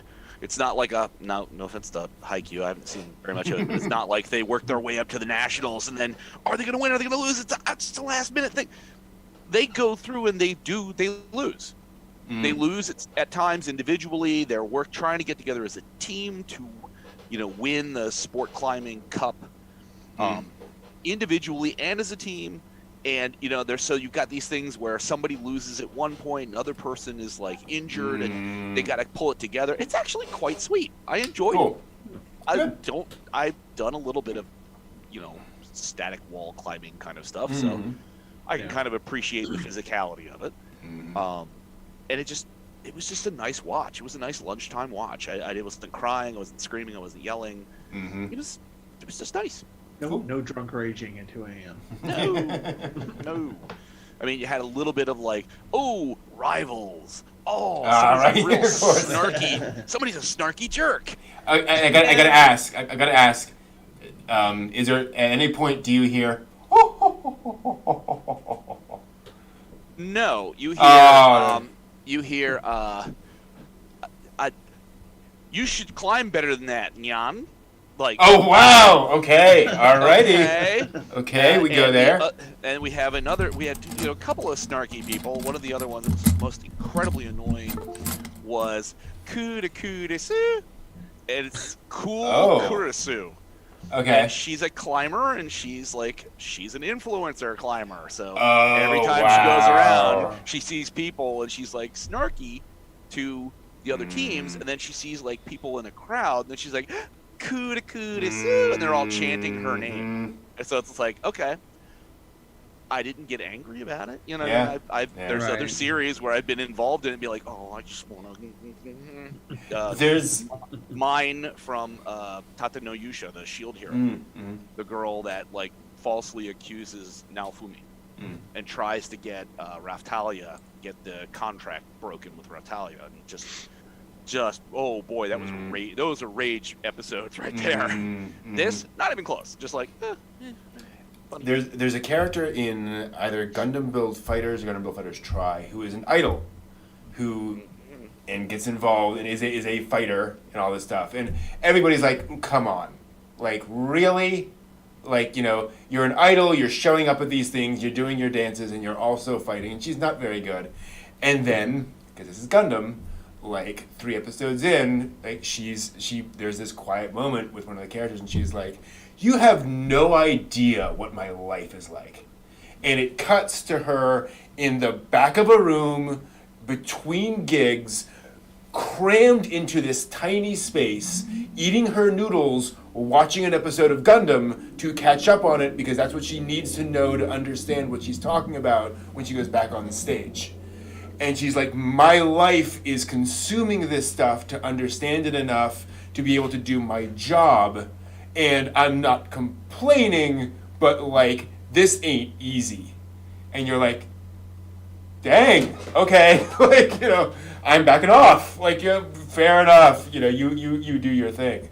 It's like, thank you. You know, that you know, being an idol is not all. Yeah, you don't often get that behind the curtains kind of thing. Mm-hmm. Yeah. So between the holidays and starting a new job, yay. Employment. Congratulations, yes. Thank you. Yeah. I have not been able to watch that much. Just because, you know, just everything happening one week. Sure. Yeah. But I have been wrapped up in a fan dub. I've been mentioning, I think, the past couple times, called Team 4-Star.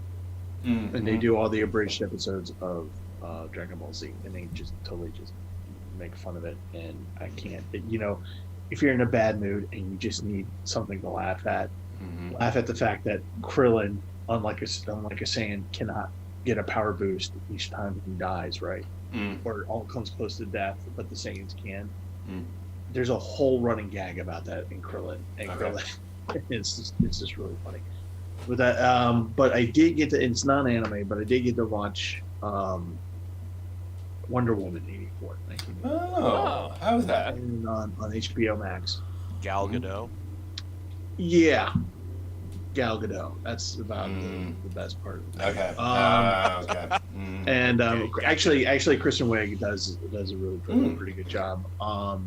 Mando is, they gave him. Watch it on HBO Max. Watch it on HBO Max and enjoy it for what it is. And it's a TV movie experience. It's not. That's a shame. If it's not Linda Carter, it's just not Wonder Woman. Exactly. Sorry. Well, even though she's like 74 right Oh. Well. Oh. Well. That's her Interesting. Okay. You have to watch all the way through. Oh, all right. She's not Diana's mom. No. Damn. Watch it all the way through. All the You way. get a cameo. Gotcha. Okay. Cameos. Yeah. And I don't know what they did. She don't look sick. She don't look sick. I imagine she's probably taken good care of herself over the years. Oh yes. She lives in Great Falls. Unlike me, I just That's right. turned 21. Exactly. Now, Look yes, how I yes. look. I'm Anime barely out of my has teens. destroyed my life. But I will say Gal Gadot looks great, of course, Mm-hmm. even when she's in that bad wig that you'll easily identify at one very important scene. Now, is this so where she has like a gold thing with stuff behind her? Is that this thing? That's this thing, but Okay. the bad wig, it happens earlier than that, and it's just you just look at it and then you basically you want to kick the butt of the wig and hair design because you're just like everything is so bad, and in terms of that, but It's a fright wig. it's a fright wig, yes. But Gal Gadot, it's Gal Gadot, and you know, you're just like every scene she's in, you're just like. I wonder how well it will do financially, because people are hungry for content, people are hungry for movies, and people will put up with, you know, less than stellar stuff. Right. HBO Max, this will solidify HBO's Max as a thing. It'll make it so it will drive the sales for HBO Max. Okay. For the movies, it's not going to. Part of it is going to be COVID. Sure. I think if this had been normal times, it would have had an outstanding opening weekend, and it just went. Classic. Yeah. Yeah. So I think, unlike the first Wonder Woman movie, where it had a really good, outstanding weekend, and it just kept going. Yeah. Not like Mugen Train. I was about to say it's no Mugen Train. It's That's no for sure. Mugen Train. What else is? But it's if you have HBO Max, it's worth watch. watching. It's worth the watch. Okay. If you're old folks like me, then you're gonna be because I was in that mall. Oh, neat. I was in that. Oh. When it Or was not filming? in the movie, but when it was like, filming. look, there's Steve. No, but that was, but I can say that the replacements. But anyway, Yeah.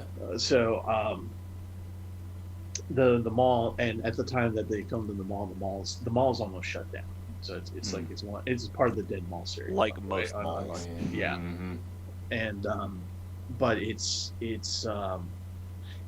I mean it's a fun watch. If you have HBO Max, go ahead and watch it. You'll be entertained. So I'm going to throw something out there. It's purely for Steve. Sorry, everyone else watching this. There is a Riff Tracks movie. Riff Tracks, they make fun of movies, called, I believe, Honor and Glory. It is a Hong Kong martial arts movie made with Hong Kong martial arts people and a mix of American actors because they came over to Washington, D.C. to film it. It was made in like the early 90s in southern Maryland and northern Virginia. Oh God, I'm gonna have to watch this. It's fantastic because it's just people, Honor and Glory. driving up. Yeah, people driving up to clearly like suburbs of Northern Virginia Right. and Maryland and strip malls and so forth, and then according to the rules of Hong Kong martial arts movies, everybody in the world can do kung fu. So somebody's trying to get information out of somebody, and a kung fu fight breaks out. It's glorious. And just Glorious. So Disney everybody Glorious. was kung fu fighting. everybody is kung fu fighting in this Were movie. those It's cats wonderful. fast as lightning? No, they are not. Was it a I little mean, they bit were not. frightening? It is very frightening Did because they fight oh with boy. expert timing? Some of them do. One of them does. Somebody So- out there will recognize that song. And it's literally like I think it's a Golden Harvest production. Like it's Really? it is a legit Hong Kong martial arts film. And they got Cynthia Rothrock, who did a variety of she's the star of the movie. And here's the thing, like she is legitimately good. Like she is a really not good actress, martial but artist. she's a- Yeah. martial And she's actually a pretty good actress in this. Like they found the right middle ground with her. How, Um, how gosh. does a Hong Everybody Kong looks so company bad. find her? You know what I mean? Like, Yeah. Well, that's the just thing. thumbing through the Screen Actors Guild magazine, be like, hey. Oh that no! person. Oh no! I'm sure she was, She was At a champion. somebody's- She was a Taekwondo champion. She was a karate champion, and she was. Yes, I watch a lot of Hong Kong. Yeah, and so I'm sure after one of the bouts, somebody walked up to her and said, "Hi, I'm in the Hong Kong movie business. Do you want to work with Yeah. us?" And so basically, this is a thing where they're kind of like, "Hey, we know how to do martial arts movies, but Hollywood movies are big, so we'll go over to America shoot a yeah. film, and it'll blow up in America and be a massive thing," and it did not. Oh, Anyway, wow. But, I'm, you know, looking, all I I'm, can- look, I'm looking at the Mhm. at the posters of this, and it's Mhm. it's glorious. All Just- I could Oh my think God. of, Brett, when you said, "Oh, she was probably at a match," and somebody Mhm. walked up and said, "I'm in the," all I could think of was Key the Metal Idol. Ah, I'll make yep. you guys famous. Come with There me. we go. Like, oh no. Mhm. I imagine in some places when people walk up to you like that, no, No, don't go with the stranger. Yeah. There's a danger, danger. great scene on that in His and Her Circumstances, which is a whole other side thing.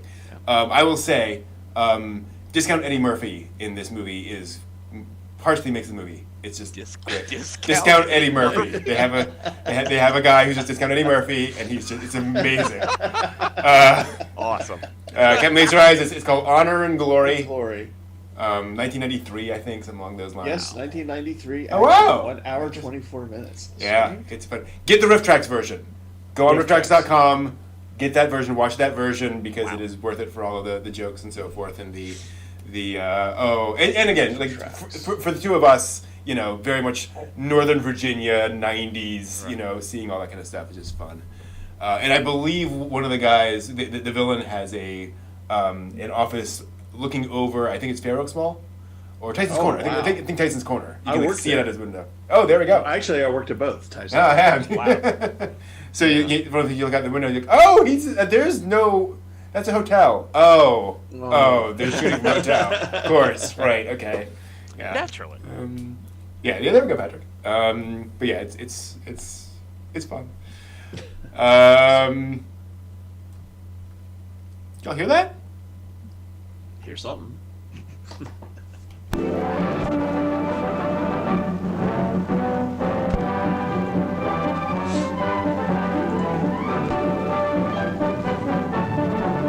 never imagined shooting locations. That's the awesome. You know, I would. They never came across the river to Philadelphia. It's like, no, stay in Jersey. Better where you guys are. And welcome to the latest anime news for the week ending January 2nd, 2021. We are in a new year, so let's talk about the news of the week. Well, as of this week, the inevitable has finally occurred. The Demon Slayer Mugen Train film has surpassed Spirited Away to become the highest earning film in Japan of all time. As of Sunday, it's 73rd day at the box office, 73rd day at the box office. Mugen Train has sold more than 24 million tickets, earning 32.5 billion yen. Spirited Away earned 30.8 in its original run in 2002, but has increased that total to 31.7 billion after the revival screenings last summer. And presumably, since there are no more records to break, the official Twitter account for Demon Slayer also announced this week that it will no longer be posting weekly box office updates for Mugen Train. Yeah. And that fans can check the official Kyogyo Tushin box office news service for future updates. The film's remained at number one in the box office every weekend for the 11 it has been out so far, which also makes it the first film to top the Japanese box office for 10 straight weekends since Kogyo Tsushin began publishing those rankings back in 2004.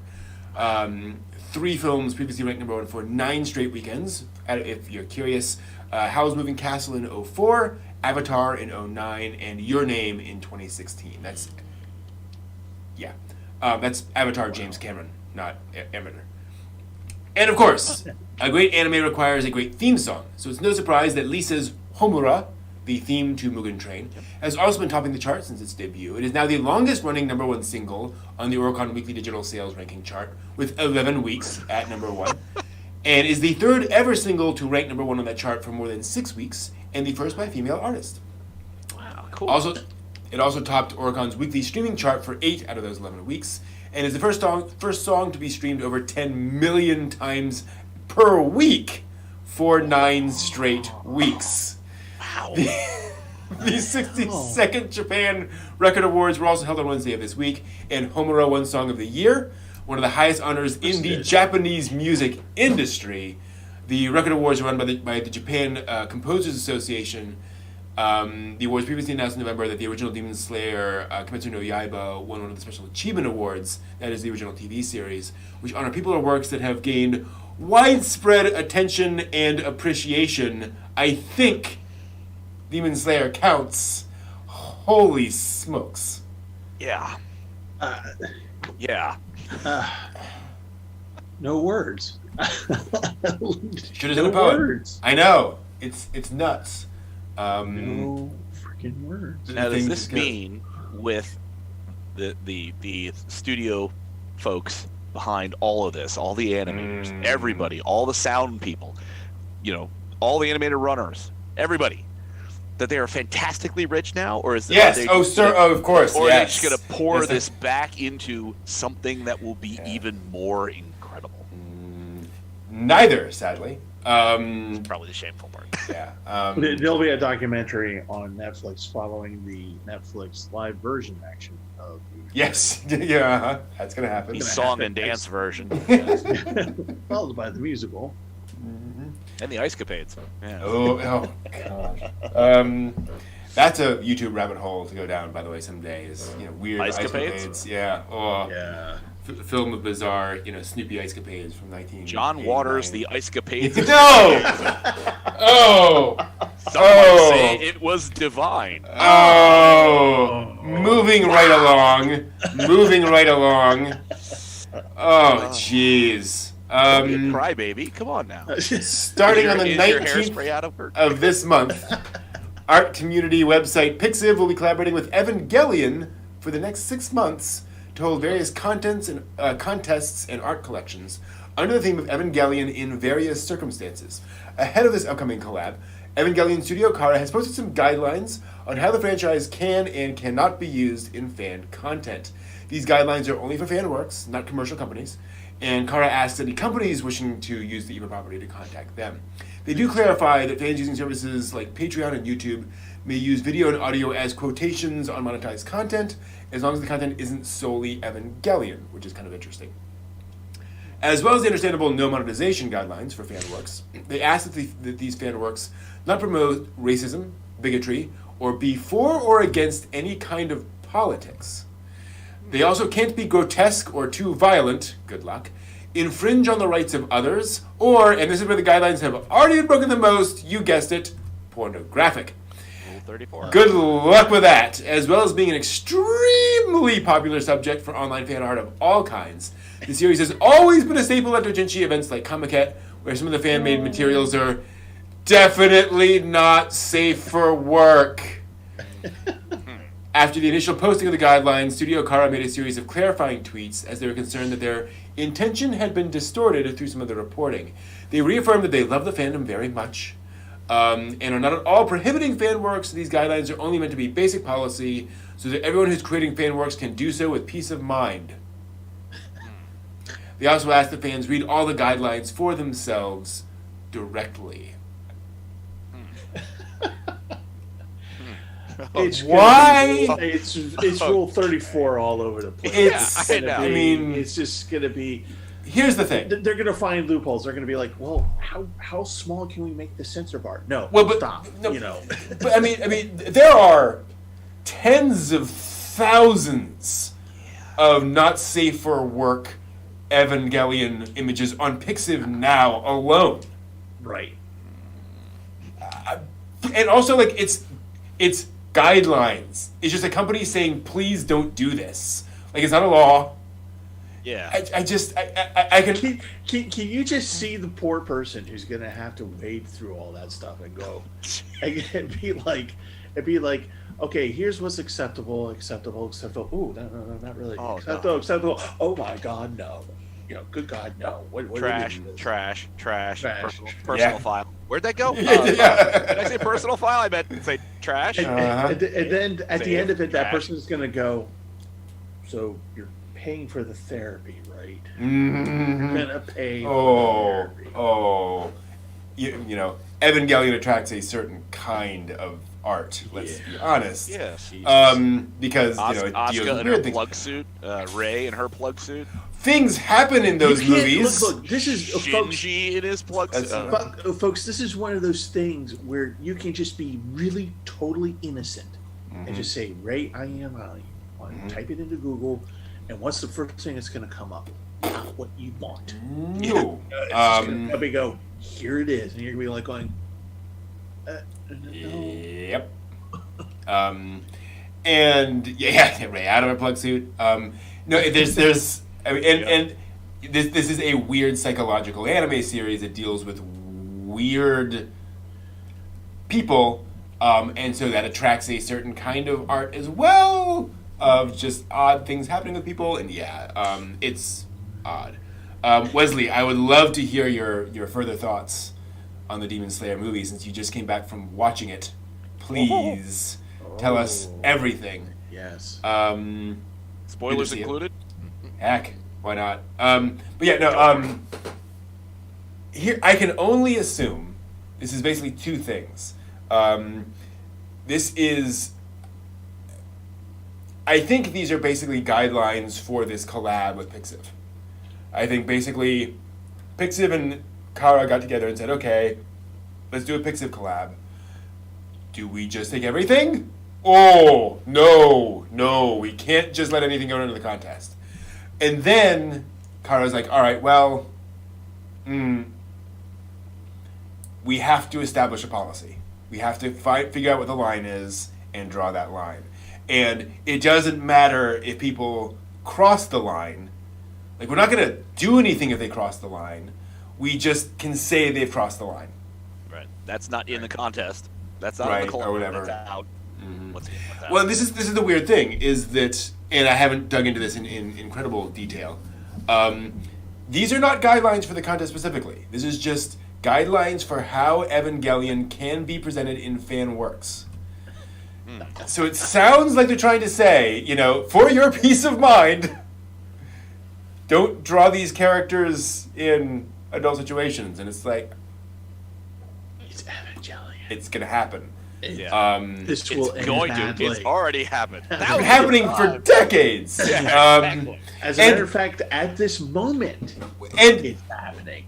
Yep. And He's out let's there drawing not it right forget. Let's not forget. Gainax was suffering. Well, they weren't suffering. Gainax was having financial difficulties after Evangelion came out, and you know how they made a whole bunch of money after Evangelion came out. Their first video game property, their first digital property. You guys know what that was? That was a game of strip poker involving the Evangelion characters. They literally saw these games out there and said, hey, the art's all terrible. We can do better than this. And so they came out with that game, and it sold like gangbusters. So I'm like, seriously, Gainax. And obviously Kara, Gainax, different things. But still, it's like, very weird. Then Pachinko took off, and everything was just money everywhere. Right. And then, exactly, Manav, the slot machine. That's where the real money is.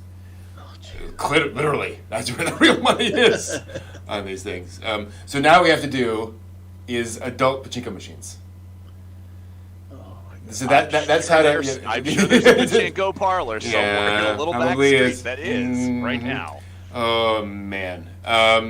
So it's odd. Again, I understand guidelines for a contest. I understand kind of a company coming out and saying, "Hey, here's what we prefer." Right. But it seems, especially for such a long-standing franchise that has had so much urgency about it, for so long, it kind of feels like that is a genie that's not going back in that bottle. I don't know. Yeah. They're very late to this guideline. Yeah, exactly. But then in all fairness, you know what? Probably that should be like slapped on the front end of like how many brand new series, brand new mangas, brand new anything that comes out. Be like, hey, that's a by the way, great point. Don't do anything crazy with our stuff. That's a great point. I do wonder if this is going to establish a precedent of people saying, okay, hey everyone, just FYI, here's what we request. Just don't send us this stuff. Or don't publicize this stuff. And again, it's not going to stop it from existing, but it will at least kind of set some boundaries. Right. It allows them to sort of divorce themselves from the dark corners. Like, nope. Well, I remember we didn't do anything. We just told people not to do that, and then we just walked away. Well, I remember when Babylon 5 was coming out, the head of that JMS, he was active on fan sites, and he was active on the internet, and he said, here's the thing, just don't give me any ideas for Babylon 5.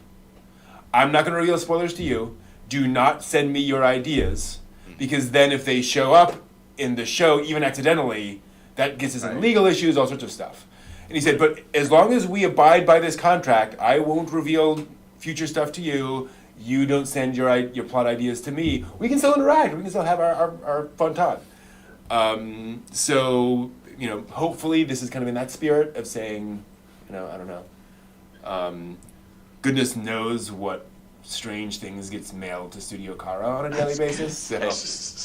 Quit it with the tentacles. We don't want anymore. Thank you. Yes. We afforded to Ano, and he says, technically impressive, but please don't send, I appreciate your enthusiasm, but no. Here's his 3-page critique of your art. Here's some strong points. Here's some weak points. Exactly. How to make your point better. Here you exactly. Moving on to something decidedly less adult. Studio Ghibli kicks off the new year every January with an annual illustration from Hayao Miyazaki.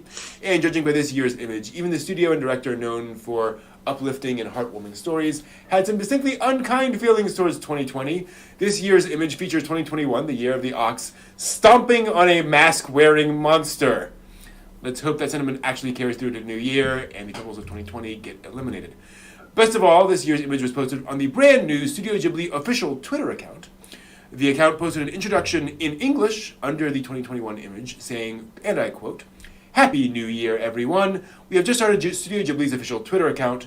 We will be sharing information about new works and small events happen at the studio. Sick. Please check here for latest updates, end quote. The account, which has already gathered about 300,000 followers since New Year's, can be found at JP_Ghibli. So that is a thing that now exists. New Year's was yesterday. Right. Yeah. I was just gonna say 300,000. Impressive. Uh-huh. Give it about 3 weeks, and let's see if it crosses over the 100 million mark. Mm-hmm. It is interesting that they post in English. And not interesting in the sense of surprising, but I think it's very smart for them to start out by saying, hey, this is an international, Twitter account. Presumably, this isn't just going to be like, I follow Katakawa anime, and it's just all Japanese. And I'm like, this is nice, but... so presumably, you'll actually be able to understand what they're tweeting about. Well, also, too, I mean... Picture, no context. Could you imagine trying to coordinate, just take the top 50 languages in the world and try and coordinate, okay, here's the Japanese Twitter release. Now, you people go and translate it 50 different times and make it contextually understandable to the audiences you're sending. No, screw it. Send it in English. Yep. Let them figure it out on the other end this way. Yep, exactly. I'm still surprised. It's 2021. Thank goodness it's 2021. But it's 2021, and they're just launching a Twitter now? That's what I was thinking. I was like, didn't they Wow. already have one? At first, I was just like, well... Actually, not that I know of. This is actually, in a way, when you think about it, not surprising. Yeah. They're waiting for it to prove itself before they threw the hat in the ring, I guess. I guess. Well, and granted, if I'm Studio Ghibli, and it should be pointed out, their tweets are not all English. Right. Some of them are Japanese, some of them are not. But I do wonder if there's a certain amount of, okay, what do we do with a Twitter account? What does a Studio Ghibli Twitter account post? And how do we deal with people sending us, let's just say, certain fan art of certain Studio Ghibli characters, right? Like all this kind of stuff, where it's like, we are now surfing the sea of the internet, and the net is vast and infinite. Like, nah. So maybe they're just like, let's hold off until we figure something out. So I do not know. I do know... that they retweeted a something by let's see here. They retweeted something from somebody, which is apparently was a random person. So they are active. It's not just a Link dump. Yeah, exactly. Here's our thing. Yeah. Mm-hmm. So who knows? Which would be easier to deal with if it was just a link dump. Yeah. So. There will be a lot of people in there trying to get attention. Hi, hey. So just imagine, 6 months ago, Ghibli posted, presumably, somewhere, a job opening for Studio Ghibli social media, manager. Jesus. You imagine with having that job. Yeah. What video game requirements level do you have to get to, Yeah. You must have delivered 100% of the packages in Kiki's delivery service the game. And how many Ghibli movies must you... That's actually an interesting thing. And again, if you're a social media manager for Ghibli, you better have seen their movies, right? Right. You should probably have that context. Interesting. All right. Yes, I've seen everything by Studio Giblet and this guy, Mr. Misumaki. Yeah. I love Misumaki films. They're awesome. Yes. Next? Yes. Yeah. I love Japanimation. It's great. Also this week, various stories that are worth mentioning, but we're not necessarily going to dive into in too much detail unless we really want to. A couple of weeks ago, we talked about the massive rise of anime viewership this year on Netflix. This week, TV Asahi's All Nippon News Network posted a YouTube video about Netflix anime, which revealed that Japanese animation consistently ranks in the top 10 most watched types of programs worldwide. Also includes a behind-the-scenes look into Wit Studio, known for Attack on Titan and many other things, which is also producing Vampire in the Garden, an anime which will premiere sometime next year. This year, 2021. Kodansha's magazine Pocket Service announced this week that Keigo Maki's romantic comedy manga Shikimori is not just a cutie, is inspiring an anime adaptation. Magazine Pocket released the first volume of the manga for free online in celebration, and is also giving away an autographed art reproduction and 5 autographed t-shirts on Twitter. It's described as a fun and funny high school romance with a sassy twist. Let's see here. This year marks the 20th anniversary of the creepy cute pink man-eating bear character Gloomy Bear. We're anime fans. We can say these things and believe them. To celebrate, the character is getting a TV anime adaptation set to premiere in April titled Gloomy the Naughty Grizzly. Its new YouTube channel is also streaming a promotional video. Hey, the YouTube channel does have English subtitles and tells the story of Gloomy and his owner meeting. The character first debuted way back in 2000 as an antithesis to other overly cute characters, and expresses the creator's beliefs that animals are wild by nature and incompatible with humans. Even though he was rescued by a human when he was young, Gloomy is still a wild animal and often bites or scratches his owner once he grows up. It's inspired a lot of merchandise over the years, as well as a trial animated short back in 2014. Studio 4C revealed this week it's producing an anime film adaptation of Kanako Nishi's Nikuko of the Fishing Harbor novel. It'll open in Japan in early summer, with direction by Oyumu Watanabe, who previously directed Children of the Sea. The human drama novel was first published in 2014, follows a mother and daughter who live on a boat, and their growth on different paths through life. Last up in new anime announcements for this week, anime studio Fanworks, known for Agretsuko and Sumikogurashi, is collaborating with Aniplex and Sony Creative Products to create the new original short anime Dinosaur Biori. It'll begin airing in April and follows the daily lives of 3 dinosaurs in the modern day who live as roommates despite having vastly different personalities. But will they get along? Though they may have once eaten other dinosaurs or even faced extinction, they now spend relaxing days working part-time jobs or eating sweets together in their apartment in the Dinosaur apartment complex. And let's be honest, if Jesus and Buddha could live together, why not these dinosaurs? Finally, Kanekawa announced this week that the 15th volume of Kiyohiko Izuma's slice-of-life manga series Yotsubato will finally be published on February 27th. The 14th volume was released nearly 3 years ago in April of 2018, and the one before that in November of 2015. So it seems like the fans are probably used to the long wait by now. This one isn't.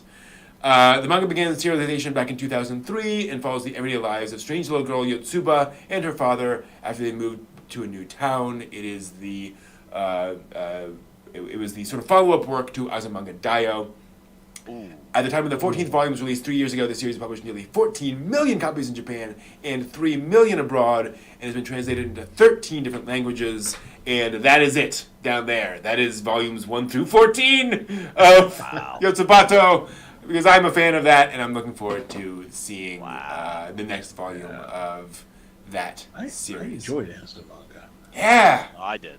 It's great. I enjoyed that. Great. I enjoyed both the manga and the anime, and it makes for great AMVs, comedy AMVs. But I was just thinking that the author was kind of like George R.R. Martin in that it just takes forever between. Well, this is the weird thing. Yeah. It's basically non-Biori. Like nothing ever happens. There's no plot. Right. It's just so I'm like, what storyline of just like it's a little girl. It takes time to think. Apparently. Time to think. Yes. They probably just got up in the morning every morning for the past few years and said, "Today's the day I'm gonna knock out 6 pages, whatever." And he got up and he put on his shoes and he said, "I need coffee." And it just all went downhill from there. And just every single day. And in fairness, like in recent volumes, it has started hinting at the ending of where it's going to end. I don't think it's a spoiler. There are a few moments where, like, the seasons are turning, and the father goes, "Oh yeah, school's going to be starting soon." Yeah. It's like, oh, okay, that makes sense. She's like 5. It's like, all right, it'll probably end with her going off to school for the first time because she can't just explore forever. You should just put on a Calvin and Hobbes move. Yeah? Just stay eternally young. Yeah. Well, no, Calvin just turns around and he looks at his doll and he's just like, huh, turns around and walks away. Oh, Yeah, sorry. it's terribly sad. Destroyed. Thanks, Steve. Destroyed. Wrecked my dreams and hopes and Exactly. all of that. Oh, It all ends. There we are. So yeah, definitely more anime coming up as always, which is good to see. I want to see the naughty bear. Gloomy bear. Gloomy bear. The naughty Bear. grizzly. I mean, it's this really does sound like a reinterpretation of Timothy Treadwell. I'm sorry. Go ahead. I'll be back for a while. I'm sorry. No, we need to know what's going on. What? That I said I wanted to see the naughty bear? What? No, I'm sorry. I'm sorry. I glanced down at chat, and we were talking about Eva fan art, and Captain Laser Eye says, "Well, the angels were the hottest characters, especially the giant ball angel, right? Like, you know, boy, like your fan art of that, you know." Yeah. Hentai Dojin of the giant ball angel, the proton cannon the pyramid angel, like, oh, so Yeah. hot. Yeah. Yeah. Sorry. You could maybe put a saucy hat on it. Who knows? Oh my! Ball Angel has those curves.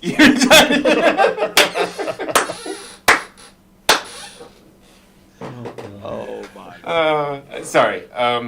But Slowly degrading here. yeah. But yeah, Well, Wesley, it is past 10. it's true. That is interesting though. The kind of the movie, the Demon Slayer movie, kind of fuses, you know, takes plot from the TV series and kind of moves forward and all that kind of stuff. That's really cool. That's really neat. Yeah, I haven't seen much of Demon Slayer yet, and I know the other guys haven't seen much either. So there's only so much that will make sense to us, unfortunately, plot-wise. Yeah. Where, you know, this character dies. I'm like, oh, I have no idea who that is. That is the thing there. I've not gotten far enough to understand why the boar-headed person is popular. I'm I haven't gotten there yet. Yep, I don't know who that haven't met is. him yet. So. Definitely popular. That's good. That, you know, there's some good character design though too. Like for cosplay. Like that's a Yes. fun one to say. Ooh, how do I get a boar head? Where do you know? Yeah. Because I've seen a lot of Netzkos Oh yeah. at various cons and stuff when they still had those. Yeah. You know, back a long time ago. In the before times. In the before times.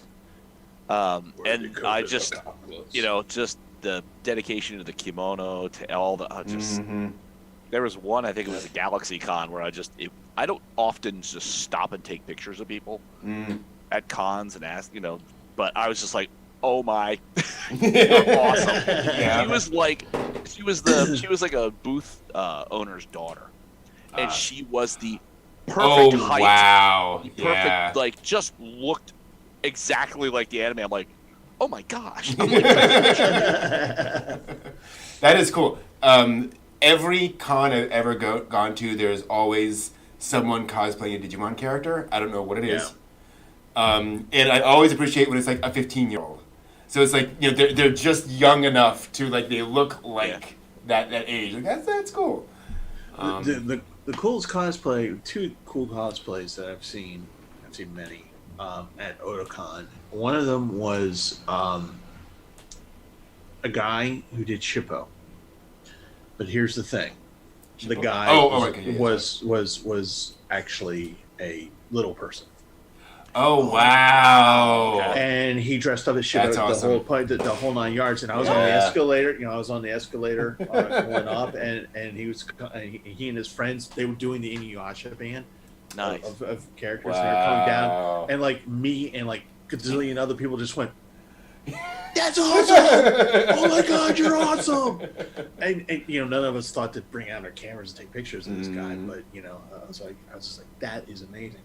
The other thing that I thought, actually, it's not so much as amazing cosplay was what happened was that parents brought their kid to Otakon, and they put their kid in a Mekazawa suit from Cromartie High School, and that's a robot right. student, right? Yeah. Yeah. They're like, Okay, so it's like a 3 or 4 year old kid inside of this tube kind of thing, and his arms sticking out, and there's no discernible eye holes, and so the kid, so in Otakon in the BCC, there's the escalators that go up, and then there's the ones that go down, like Right. going towards the dealer's room. Mm. Well, the kid, people were taking pictures of the kid in it, right? And the kid he's 3 or 4, he's just like, okay, I'm bored with this, and he starts walking away, and the parents are talking to people. And me and like 2 or 3 other guys are just like going because the kid is like going wandering around, not really being able to see, and he's heading towards the escalator. Oh. Fortunately, he was saved. He Mm-hmm. was saved and he was grabbed. But I thought that was kind of fun. It's just like we're all going to cosplay, even you, Junior, who probably don't understand what we're doing. You think that we ate you by putting you in this thing. Clearly. Well, 4-year-olds are famously very big into Cromartie High School. Like, Yeah. Yes, that's, exactly. I'm waiting for the 4-year-old to dress up as the Freddie Mercury character from Exactly. Yeah. How about the gorilla? the gorilla. Yeah. Well, I like the tube costume too, because if they start to cry and whine, you could just like shove like a sweatshirt in the top of the tube so you can't hear them. Nah, just kidding. I would not advocate that. That's bad parenting. There we go. It's interesting how things have evolved in terms of cosplay too, because there's, the level of expectation around like the quality of cosplay, and then also like when you bring your kids into it. Isn't it interesting how often, like, how rarely you see families cosplaying as different characters that aren't all part of the same franchise? Like, when they always, like, coordinate. Do the same thing. Yeah. Yeah. Yeah. That adds to the pressure. Star Wars, the kids in Ewok. And I was going to say Princess the last Leia, Comic-Con I was whatever, at, you know. yeah. Mm-hmm. I saw a kid asleep in an Ewok suit, and I was like, oh, isn't that cute? The kid is probably just, like, dead tired, just like going, why am I here? Yeah. That's the thing, though. Cosplay is uncomfortable. Just fundamentally uncomfortable. Yeah. Unless And you're the peop- cosplaying like somebody from Clerks. True. Yes. In which case- That's Or a good if point. you're doing L. Oh, yes, Al? that's true. The Al Bundy? ultimate, no, L. The laziest Oh, L. cosplay of all time. Take off your shoes, wear jeans and a sweatshirt. Yep. There you go. Don't comb your hair. Little, Yeah. little makeup, and you're good to go. Yeah. I was thinking Al, as in like Al Bundy, and then I thought maybe he said Alf. And I'm like, no, an Alf costume would be awful. Wow. Oh. That would Oh. be sweaty I and just terrible. I did see two women do the Puma Girls Nice. off the From cover Minneapolis. where they had the biker gear on. Wow. And they did that. I was just like, and I was like, I felt sad because I was probably like one of maybe 50 people out of 26,000 people that would have known that was the Puma Girls from Dominion Tank Police. When I was at New York Anime Fest, this is 6-7 years ago, there was a Ryoko from Tenchi Muyo. Like, OVA, God. full blue hair, the whole outfit. And I walked up and I was just like, A, I had to take a photo of you, and B, it is awesome seeing somebody representing, like, 90s anime. Yeah, this is one of my favorite characters. Like, I just love, I love it. Yeah. And so we had a little conversation back and forth. And again, no one else taking a photo of her. No one had any idea. No, it's like in 2010 when I saw that dude dressed up as Tenchi Muyo in the Ooh, light nice. Yeah. Oh, yeah. There's a local cosplayer who does that a lot. Yeah. Wesley, that is one of my dream cosplays, is to cosplay as Zerum. That is so cool that somebody actually did that. Iria Zerum, the animation. That Zerum. He's this big hulking guy in like furs and this giant like disc helmet thing. It's incredibly like complicated and hard to do. It's kind of like imagine doing like a Skeksis from the Dark Crystal. Oh my god! Like that kind of like not quite that like complicated, but still just huge. Like he's 8 feet tall. Yeah. And that's something I've enjoyed and has become more aware to me over time, is that at these various cons and stuff, you see not only the cosplayers, but you see people that are on the cosplay judging panel. Mm-hmm. You know what I mean? And you see people who have put their sweat and toil into making these cosplays. And this is, I'm not going to say anything about the sweat and toil involved, but I've noticed over the years that the Etsy community has rapidly grown in all kinds of elements of foam sculpting and all kinds of other stuff, that you have full-on cosplay shops where you can go, and it's not, I mean, I think it's easy cosplay is what I keep saying, where you tell them what you need, you tell them what your measurements are, they'll fabricate and they it. will make the whole thing from soup to nuts. Yeah. And it's like, 'cause I was looking at Lord Sabas from Overlord because of the beard, and for, you know, less than $200, you could get an entire Butler's Right. suit and tails, the whole thing, down to shoes. Wow. And in the mail. Yeah, that's how I got my shark costume. There you go. I mean, that's Before Etsy, what would happen is that in the various theaters that I would work at, the costume designers would get requests, and they would do. Oh, suits interesting. and Yeah, that and makes so- sense. and things like that, because they usually have, and not from necessarily from scratch. Which they would do is that they would actually use existing costumes and, Right. and put them together, because that's what they do, and they put that kind of stuff together. But my favorite kind of cosplayers are the ones that do the makeshift stuff at the last second, but pull it off. You know, like really pull it off. There was one guy who was going to Otakon, who was Wolfowitz from Dragon, and his gun was Legos. Wow. Yeah, he made Nice. this entire thing out of Legos, and then he just sprayed it down with perm, whatever it is. Let's say hopefully glue, because the minute you Yeah. drop that, there it goes. Right. Boom! Oh. Yeah. Wow. That's really cool. That is really cool. Good news, Captain Laser Eyes. We'll be talking about Tenchi Muyo next week. So, good time to be going. Had the torn clothing. That's really cool. And the problem with Zerum is he's this sci-fi, like, weapon of mass destruction, basically.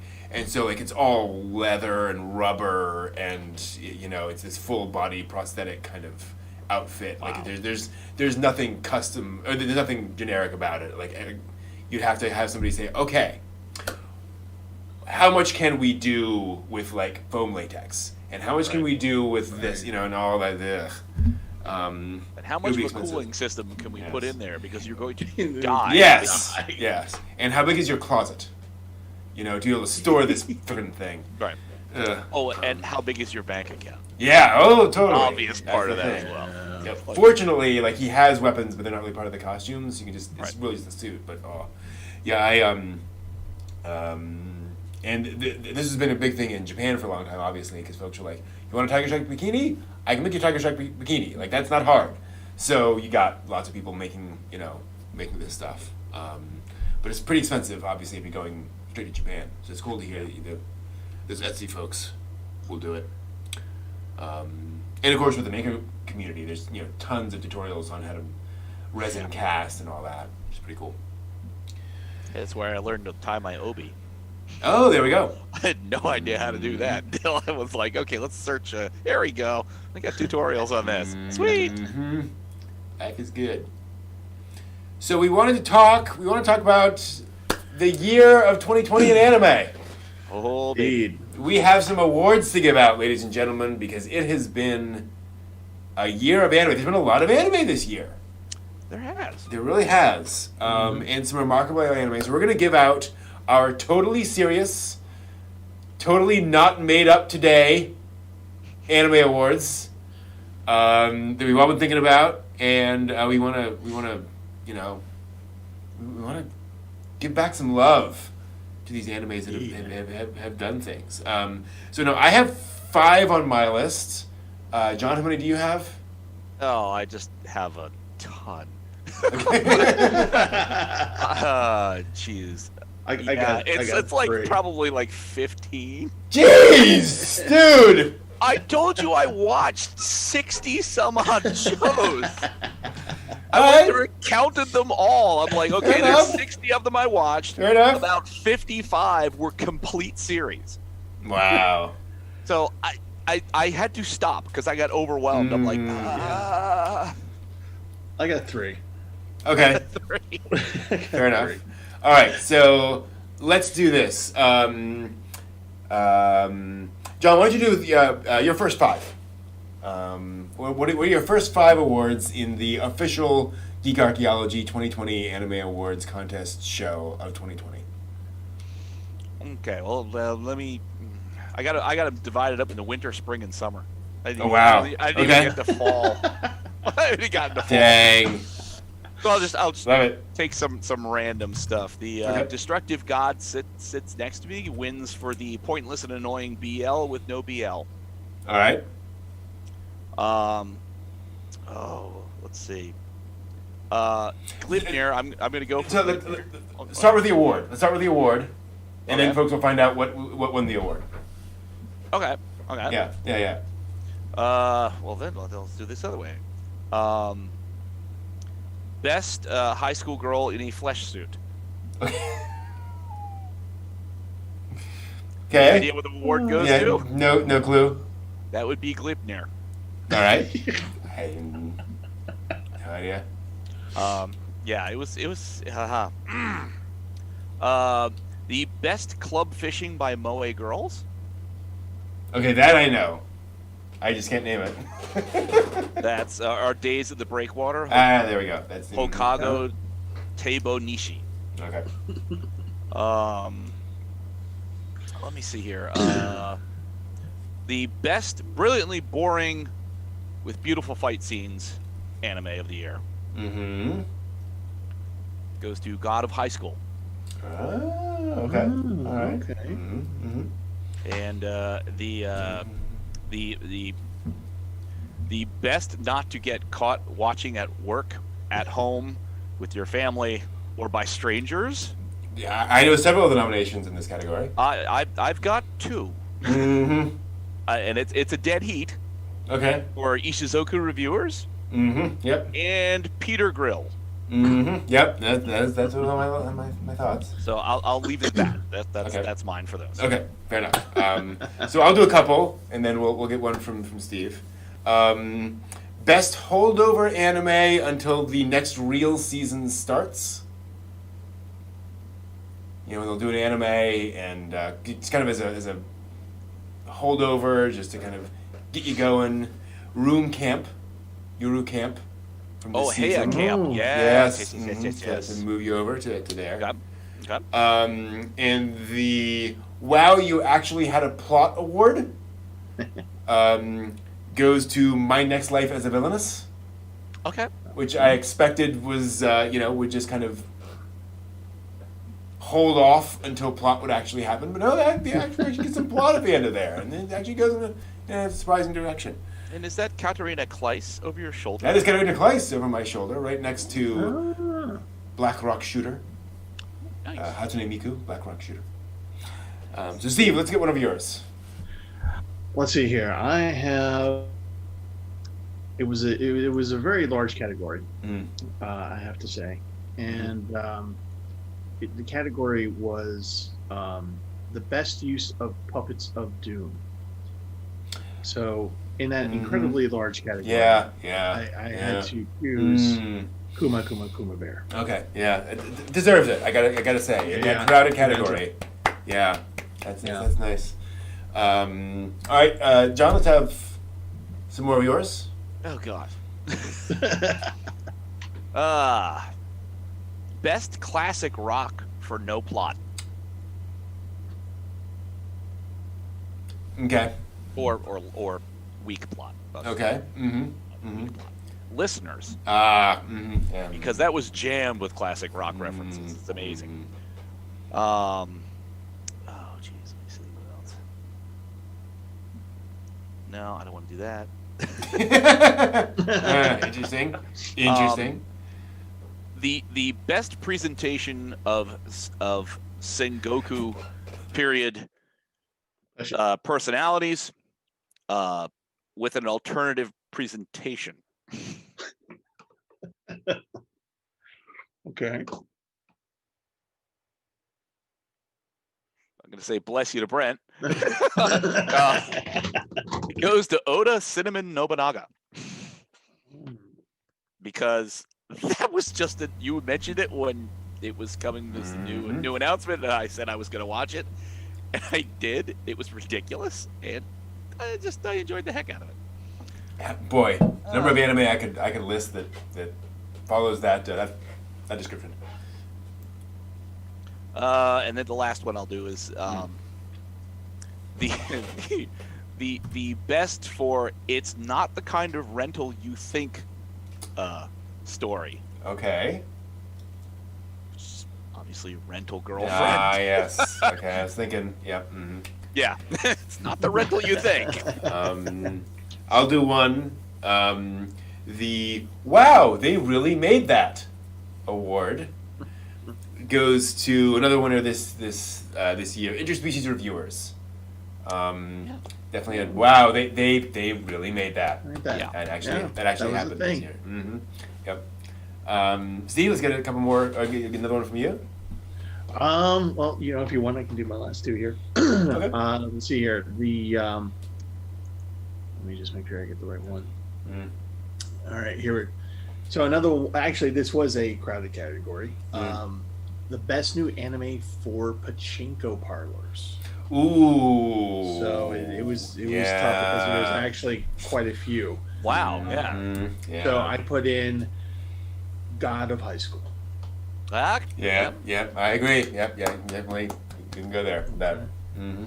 Because it's got almost not enough plot to actually be really good for a pachinko. Awesome. That's what I was thinking, because you go, oh, well, the fight scenes are good, but the stories, pachinko, there we go. Yeah, exactly. Just have it land the kick. Yep. The next time you win. Awesome. Exactly. Unlock new fight scenes. You're good to go. Exactly. There you go. Yeah, It's pretty much what every episode was. Unlock new fight scene. Now the last one is again another crowded field of contestants.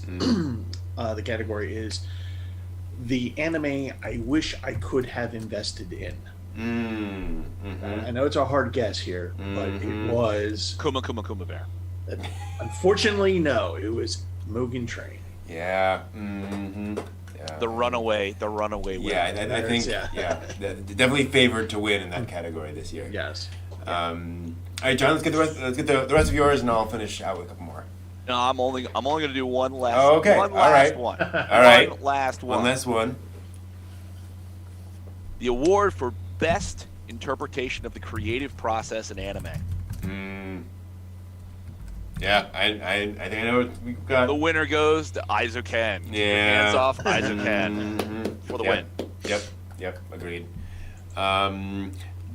Perhaps no surprise then. Our last two.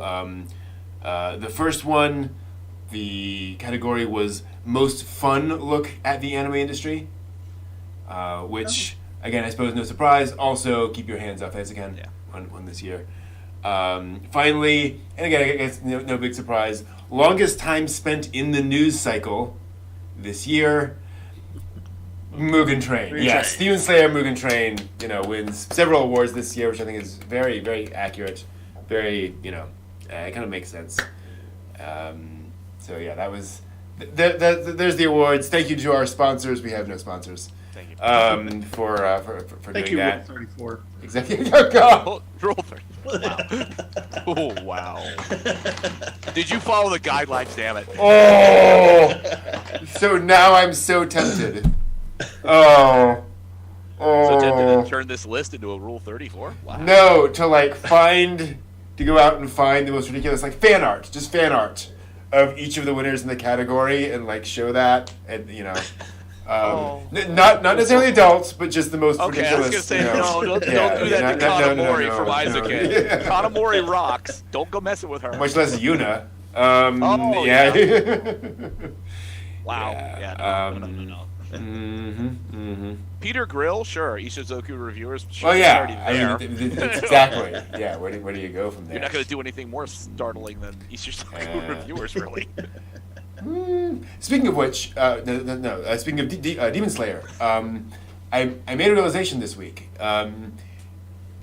Total side comment. You know how we were talking about Grave of the Fireflies and Seta's behavior and how he kind of felt like he wasn't really, doing all that he could?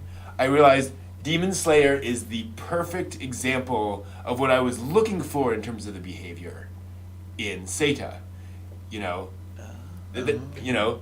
Sister has trouble, we immediately do whatever we need to save her, right? Proactive, like that's what I'm talking about. That's the kind of behavior. Heaven and earth to make this thing happen. Yes. Okay. Yeah. Okay. So it's like, there's your example. If you're curious.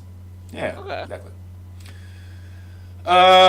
Cool. Let me just check. I've completely forgot to see if there's any anime history this week. I know there's one.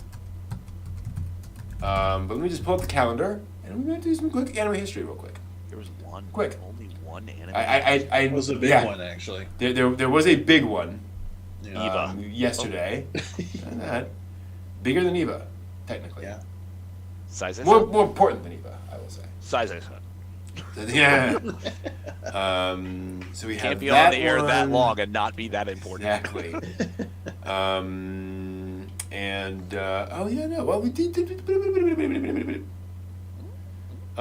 We may have to go back and do some, and do a few from before, because apparently I forgot to do anime history last week, even though there was anime history. Oh, I messed up. So let's just do that. We'll keep it. We'll keep it with everyone here, and we'll just talk about some of these things. So, welcome to This Week in Anime History. It's actually the last 2 weeks in anime history, talking about some of the interesting events that happened this week in anime history. Let's dial it back. Let's dial it way back. We're going to go back all the way back to 1963. Yeah, long time ago. January 1st, 1963, saw the premiere of the original Astro Boy anime series in Japan, which is also, not coincidentally at all, Astro Boy's canonical birthday. So Astro Boy is brought online in the fiction of the universe on January 1st, in like the future year of 1984 or whatever it was in the manga. So yeah, the anime that arguably creates anime as you know today, launched all the way back there. Short 1st, budgets, everybody for the rest of exactly, yes. Thank you, Tezuka. Messes it up for everyone.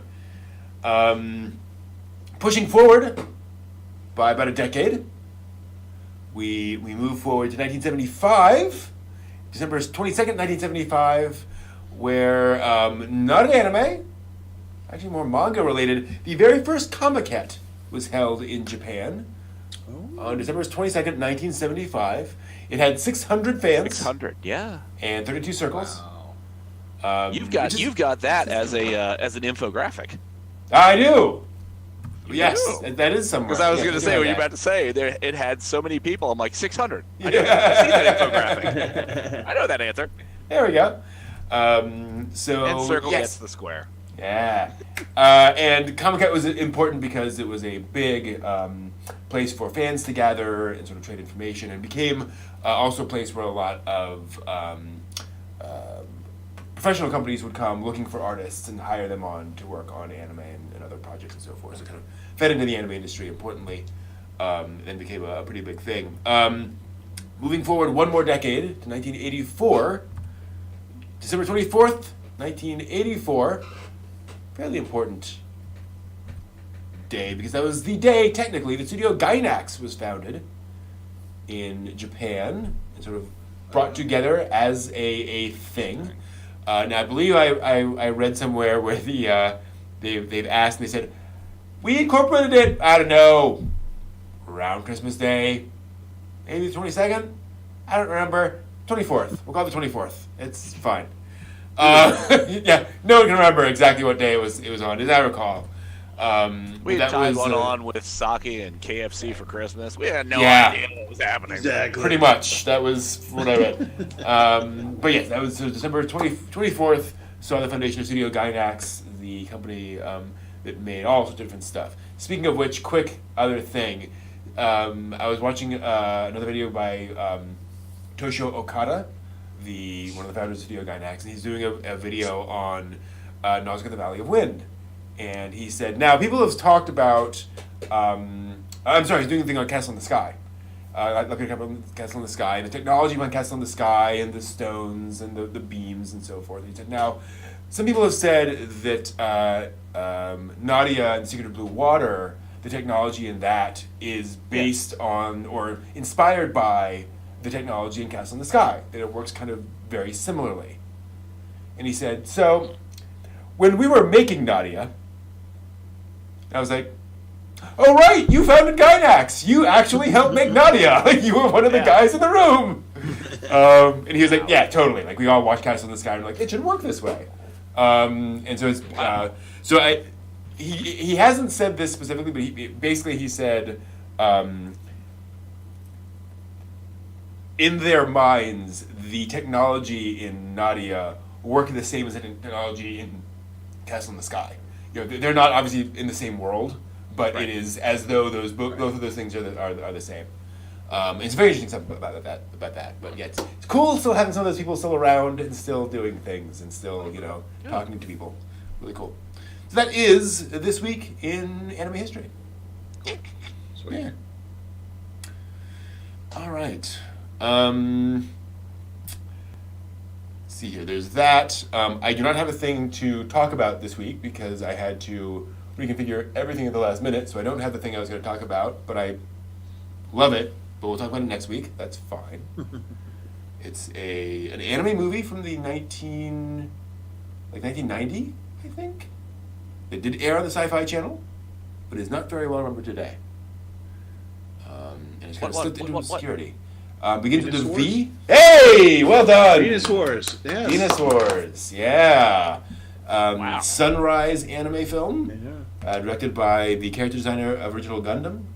And it is a science fiction war epic. Interesting. Yeah. And I actually saw that. Actually, that may have been the first anime I think I saw. Really? Sci-fi. On yeah. Sci-fi. On Sci-Fi. Okay. Yeah. Wow. Yeah. Okay. Yeah. The first one I saw on Sci-Fi, I think, was Project Echo. It was the first one in the rotation. That's yeah, one that show on there. Yeah, that was my anime sure is interesting movie.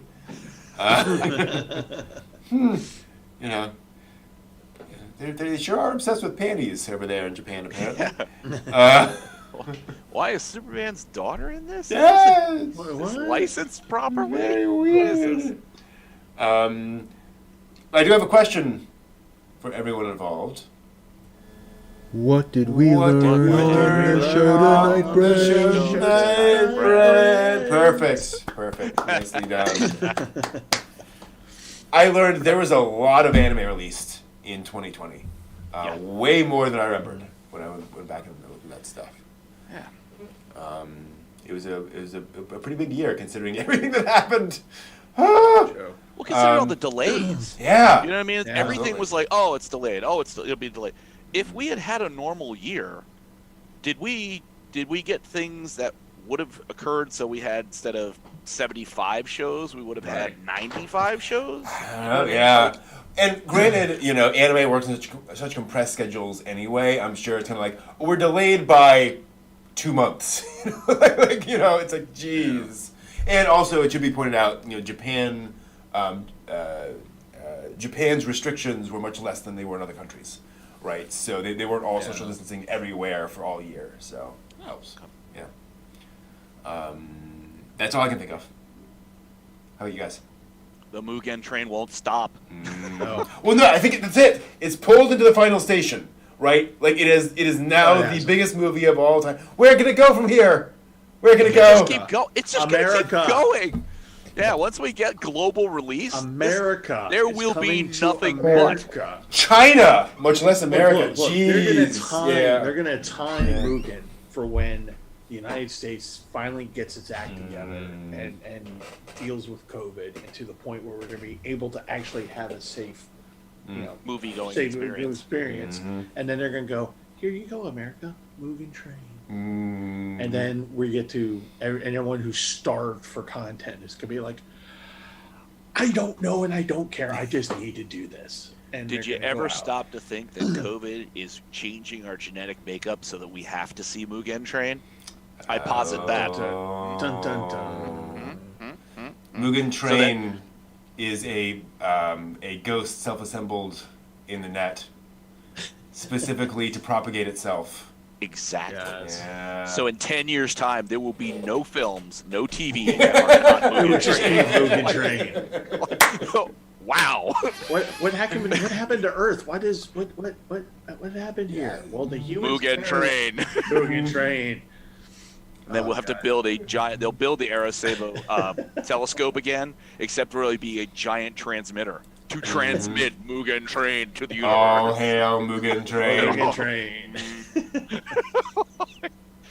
I have learned that there was a lot of anime, and I've learned that I can watch. You know, this is kind of more of a year kind of. I've learned. Yeah. I've learned that I can actually sit down for 9 hours at a time, watch anime, you know, new release anime, which I've never done before, and only go blind in one eye. So, Okay, good. Yeah. So we're getting there. So we're getting there. I'm improving. Well, you got two for a reason. Right. Right. Exactly. And I learned that I still love the Ghost in the Shell franchise, and it's just still just something that I love. And I've learned that I have to figure out how to make pachinko a thing here in America. Mm-hmm. That's my pathway to rich. That's I gotta figure it out.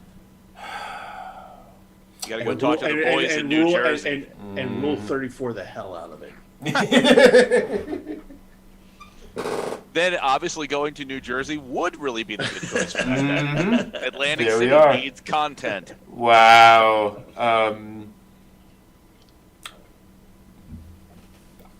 I can't top that. Thank you all for watching. It's been a great time. It's been a great 2020. Thank you all for watching this year, for streaming with us, thank you. being with us in the very chat, much. watching the Arigato videos. gozaimasu. Absolutely. This has been a blast. More coming, more fun stuff in the new year. Thank you all. It's been great. And more to come. Thank you all. See you next time. Bye-bye. See ya. Bye. Jazz hands.